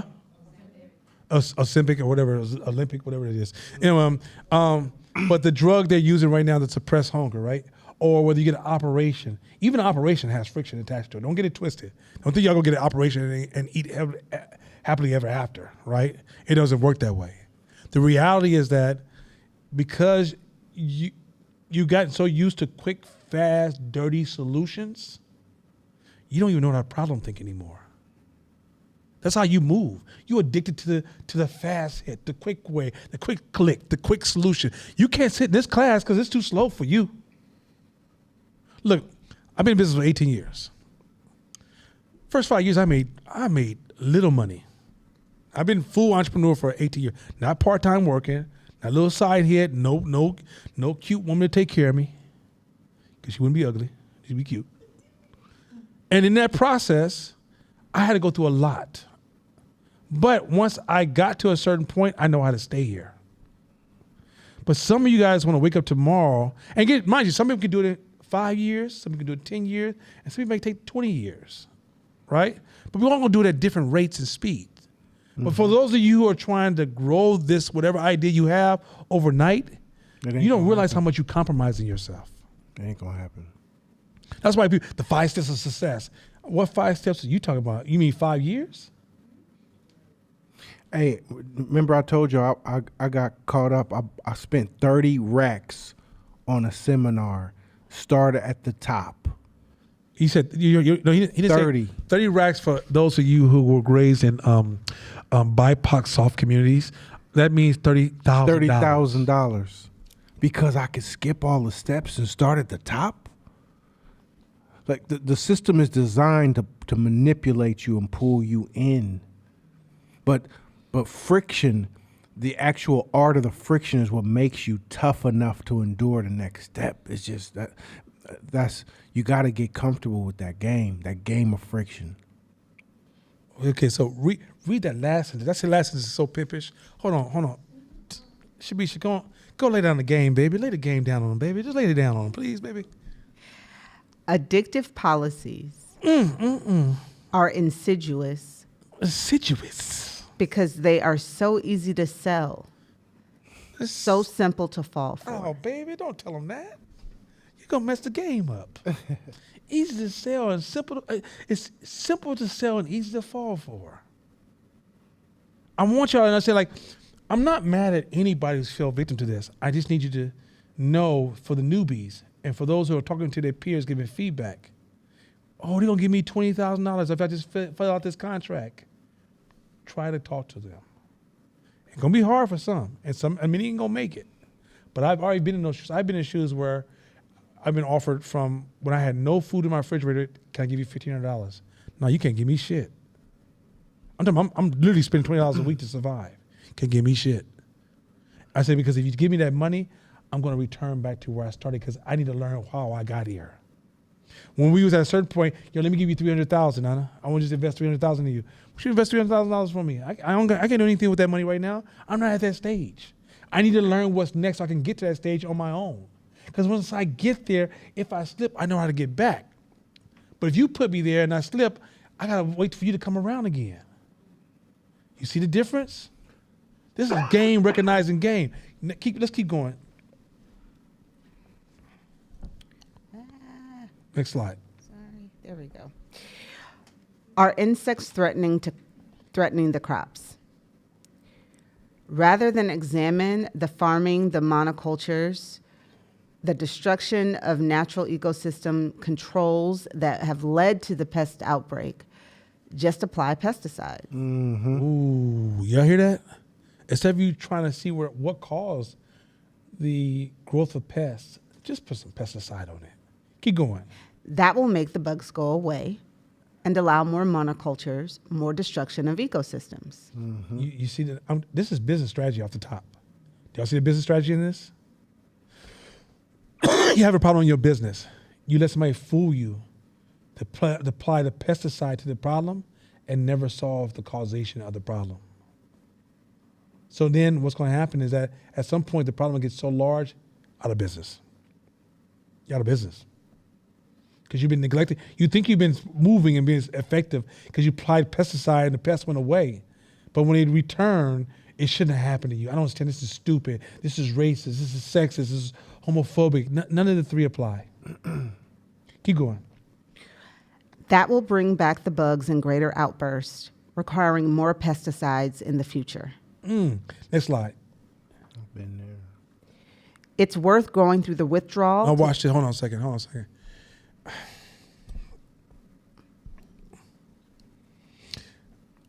This might hurt a little bit. Take it from the top, Shabisha. It's worth going through the withdrawal to get back to an unaddicted state. It's worth going to the what? Did you say withdrawal? Mm-hmm. That means if you want to gain control of yourself, it's a form of withdrawal. If you want to take your business back, it's going to be a form of withdrawal. It's going to be hard. It's going to be painful. To take over back your community, it's going to be a withdrawal. To stop blaming other people, it's going to be a withdrawal. To take radical responsibility of your life and your environment, it's going to be a withdrawal. Mm-hmm. But did it say it's worth it? Mm-hmm. This is system principle. This ain't got no race attached to it. I don't give a fuck what your background is, what your culture is. To gain control of your life is a process of a withdrawal. Mm-hmm. It's going to hurt. Keep going. But it is far preferable to avoid addiction in the first place. Ooh. So you must work on learning to avoid, once you get that, avoid it in the first place. Keep going. Again, the best way out of this trap is to avoid getting in. Beware of system relieving or signal denying policies. So wait. So, beware of system relieving or signal denying. Meaning that if I help you out, you can't sense what's causing the pain anymore. You can't even feel the pain no more because I'm providing support. You can't feel the pain that your product doesn't sell. You can't feel the pain that you have a poor system. You can't feel the pain that you run your business poorly. You can't feel the pain that you overspend or underspend. You can't feel the pain that your investment game is pathetic. You can't feel the pain that your taxes are trash. You can't feel the pain in all these bad business behaviors because you've been subsidized all this time. You know, I'm going to let you run this business for the next 3 years and you have to pay taxes. So what happens when you pay taxes? Do you not do that anymore? Right? Or let's say you got a whole bunch of homies working with you, or folks who grew up with you, and you're the worst, ineffective, horrible. Well, we're a young lady, and I respect her so much, and hopefully, if she's listening, I'm not talking about her. She ran that restaurant. She was in the LGBTQ plus community, but she kept some of her sexual play in the business, and she ended up losing her beautiful. She's an amazing chef. She ended up losing her business because of sexual harassment, because she was playing around sexually in her space. Well, she got pretty far before that was a problem. That means up to a certain point, her friends were subsidizing her behavior. Then she hired somebody who's like, I don't play that shit. Right? And all of a sudden that person's like, yo, she over here, she tripping. And then it starts to create all this fracturing, and all of a sudden that subsidy goes away, and guess what? Surprise. Now, the fact of the matter is that you got to learn how to build your business so you don't have those dependencies for these flawed behaviors or flawed design businesses.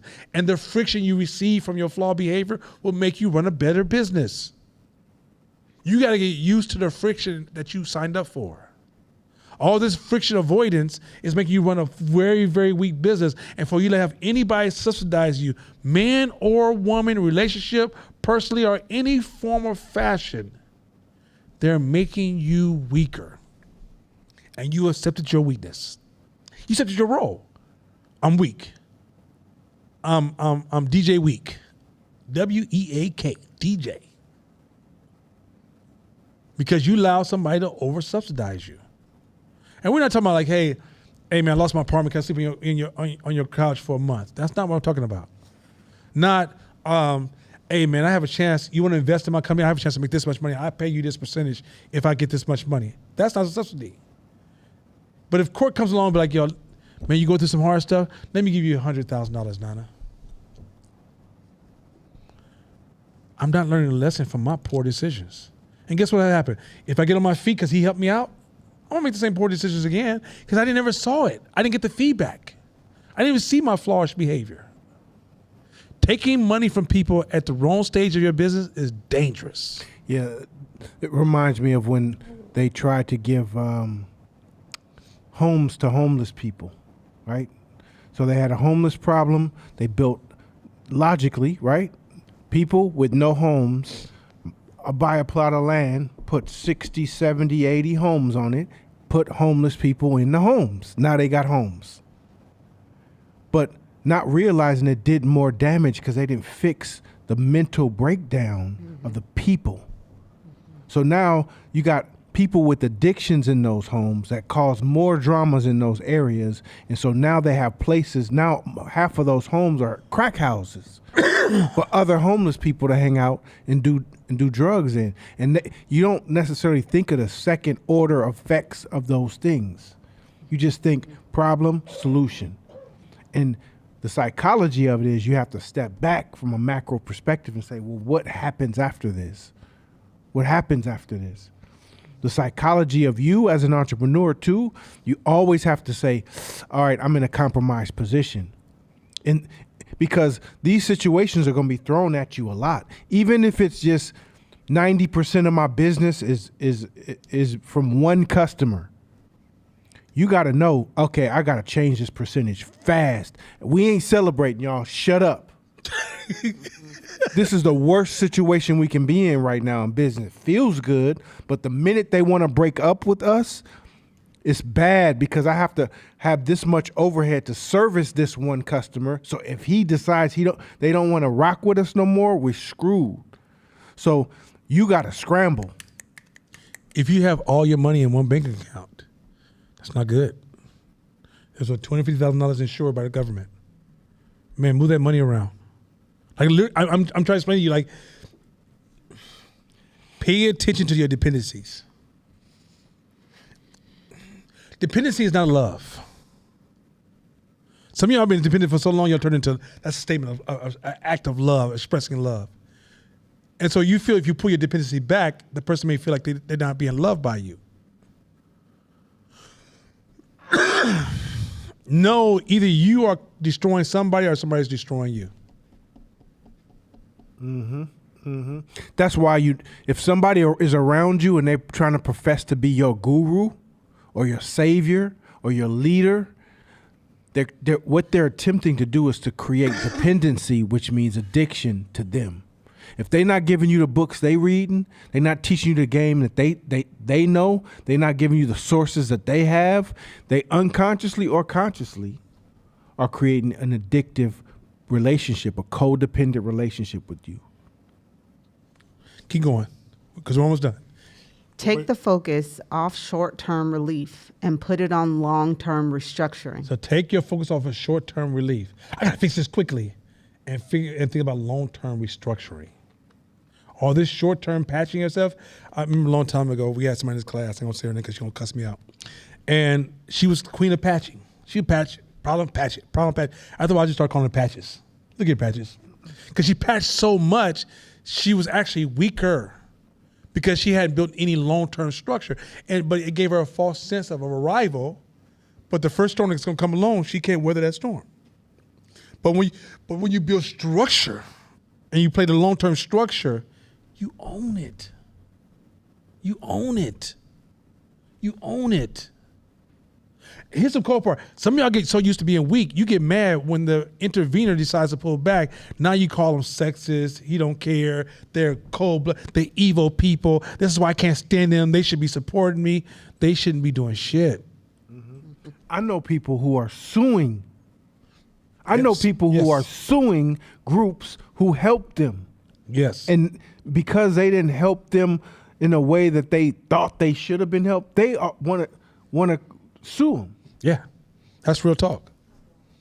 Why you give him 10,000, only gave me 5,000? Yeah, that kind of shit right there. When you give them hundreds of thousands and you don't give me 5,000, you see something in the conversation I just had about. So there was 2 entertainers that did that in front of you, and y'all loved them. Next slide. Next. Keep going. Next point. If you are the intervener, work in such a way as to restore or enhance the system's own ability to solve its problem. Wait a minute. Read that one more time for the folks at home who, at the time, their favorite song came on, they started singing, or somebody asked them a question, they couldn't hear you right now, or the kids still haven't been put to bed, put them damn kids to bed. So let's just read that one phrase one more time. If you are the intervener, work in such a way as to restore or enhance the system's own ability to solve its problems. So for those of you who want to help other people, if you can't help them solve their own problems, you're not helping them. Then remove yourself. Then remove yourself. Then remove yourself. If you find it's hard to remove yourself, you got an ego problem. If you're an intervener. Will we go more into this in the future. In future classes? Awesome. Because lots of questions. Yeah. Okay. All right. Yeah. Keep, next one. This last slide for the night. If you are the one with an unsupportable dependency, build your system's own capabilities back up before removing the intervention. So if you are on intervention, he just said it. We only have one client. Let's build this up fast as we can. Now, if you have to push back, like, I can't make you my only client, you have other clients in place. Don't go home and do blind revolutionary. I'm gonna blow this whole building up and don't realize once I blow it up, that was my refrigerator. you gotta think about this. So intervention is, if you're in that space of intervention, build your life up as fast as you can to remove yourself from dependency. Go ahead. Do it right away. The longer you wait, the harder the withdrawal process will be. And next slide. And that's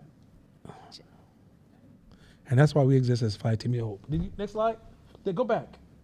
Boy, this cat, gonna ruin my moment. Anyway, and that's why we exist as Phi Team Media. We want to give you your power back. Straight up. That's what we're here for. We're not about to create dependency on us.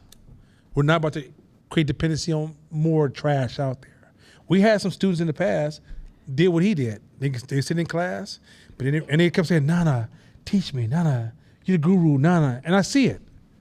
You're forming dependency on me. I need you to understand that's not the game we're playing here. The game is for you to get your power back. Once you understand how to get your power back, ain't nobody gonna take it from you. Ain't nobody gonna take it from you. But you gotta learn this game. And this game is way more complex. It's gonna be so crazy. You're gonna hear things you never heard before in this class. I'm gonna challenge some of the most coldest ideas. Matter of fact, if you take this class and you mature in this, well, you never really stop taking these kind of classes. You stay in this kind of class for as long as you're an entrepreneur, because it's a lifestyle.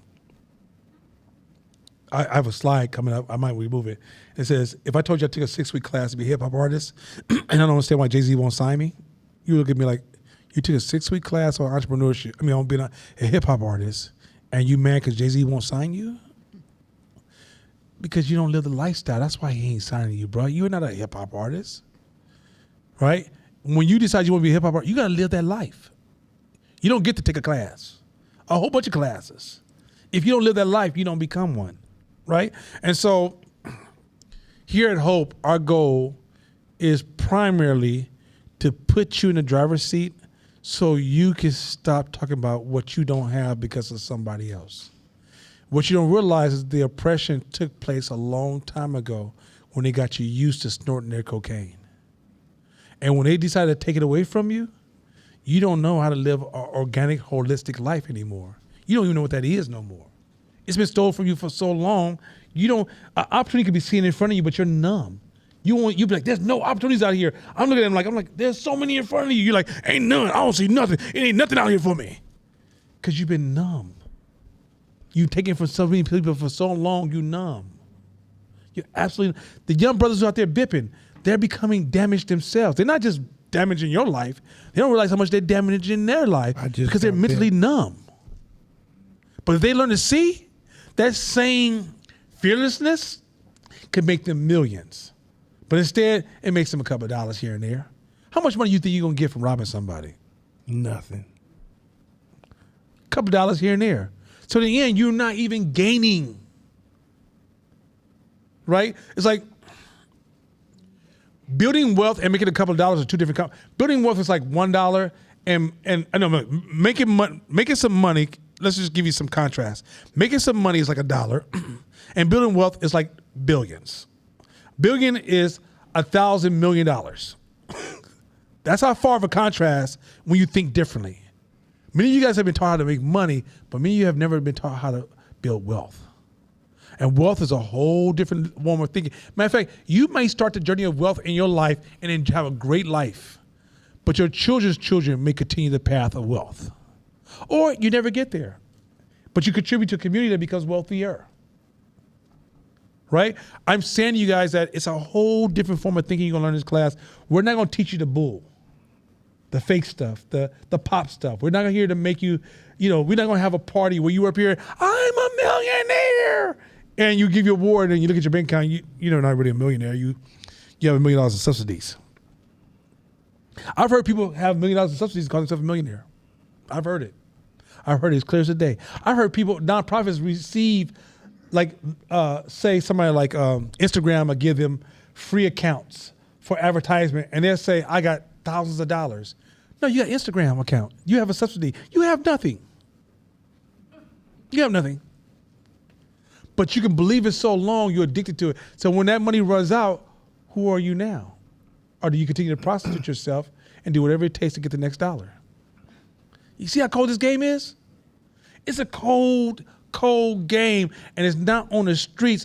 Corporations and nonprofits are doing this every damn day, and people and the black community became bombarded with everybody trying to give you money to help you, and didn't know how to show up and leverage and how to show up in the right space where it was important. They just gave you the cash, and they said, "Oh, I can't believe they spent $20,000 on a new car after we gave them $50,000." I believe it. 100% believe it. I had a brother that was hanging out with us. Business ain't even there yet. I can say, I don't call his name. If he takes it personal, he's tripping. He tells me he bought a very expensive car, but he hasn't got to $500,000 a year yet. How did you buy a very expensive car and you haven't got to $500,000 a year? Because I just like it. You see addiction? You see the drug talking to you? I just like it. He's numb. He's numb. But once he can get that sensitivity up a little bit higher, he'd be like, "Oh, this makes no sense." If you get your senses to work right, you'll make more. You'll make a lot more. You'll make better decisions without even somebody teaching you what decision to make. But when your senses are numb, it's almost like. And this is read this last slide because this is the slide I want to close out. Read this last slide. This is the closing slide for the night. Read this. And next slide. I'm like, Yeah, Josh. I'm like, stay with me, Josh be over there. Josh be like, just look at me like this. I'm not your leader. Go ahead. Go ahead. and I can't. Shut up, Chisati. Improving our thinking isn't just about having the answers to questions we've encountered before. So improving your thinking is not about just having answers to questions you've encountered before. This is what people think entrepreneur classes is. Keep going. It's not about memorizing a set of predetermined actions. This class is not about that. You're not going. Okay. So when you're in business, make sure you always turn right, then you turn left, you look up twice. Knock on the door, get back in your car, and turn right again. That's how I became successful. That's how you become successful. If you want to be successful, do what I said. How many times have you seen that online? This is how I became successful. And if you want to be successful, this is what you got to do. Do what I did. Don't. That's the biggest. I hate that stuff. I hate it so much. Okay, so keep going. Keep reading that phrase.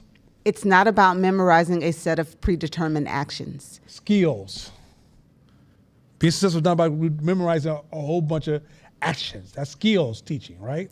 That's important for corporate America. For us, it has no place. Keep going. It's not about relying on others to do the thinking for us. It's not about dependency.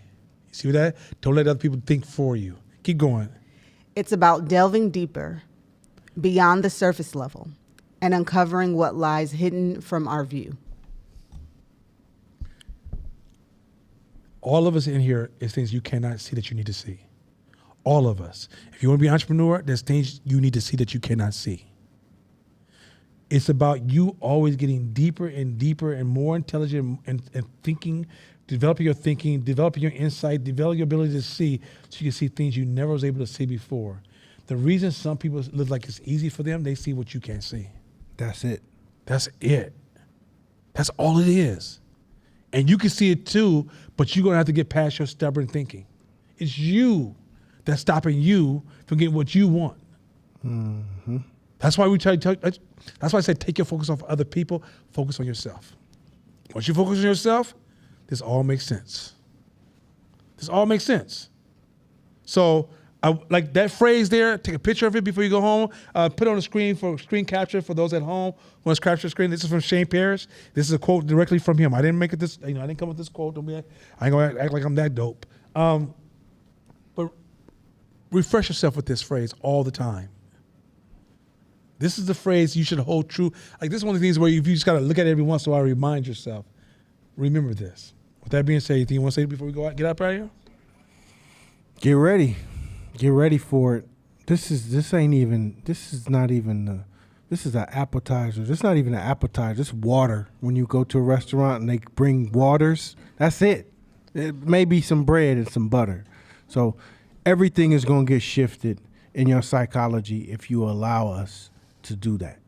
And the beauty of it is we want to create fellow leaders that can help us and challenge us and help us grow together. So all the game is to be shared and not to be held over anyone's head. So it's only you are the only person that can be in your way, like he said. But it's going to be a dope journey. And what's dope about, I think, this dynamic is that we in the field every day. We in the field every single day doing this entrepreneurial work. And the people who work for 510 Media are here. They come to class. They can attest to the work that's being done. The people that work, some of the folks that work at my company are here. So they can look at me and be like, Court, you bullshitting. You don't be doing that. Or like, that ain't true. We have to walk the walk. We have to. So it's not about being perfect, and it's not about doing things perfect. It's about progression and excellence. And I think if you stick with it, we've seen so many entrepreneurs or people who start from zero, I mean, no business, to $1 million businesses and coming through Hope. And it's been a blessing to watch. And so it's definitely an opportunity for you to grow and expand and be here. So just get ready. As they say in Russia, I'll talk to you next week. Peace.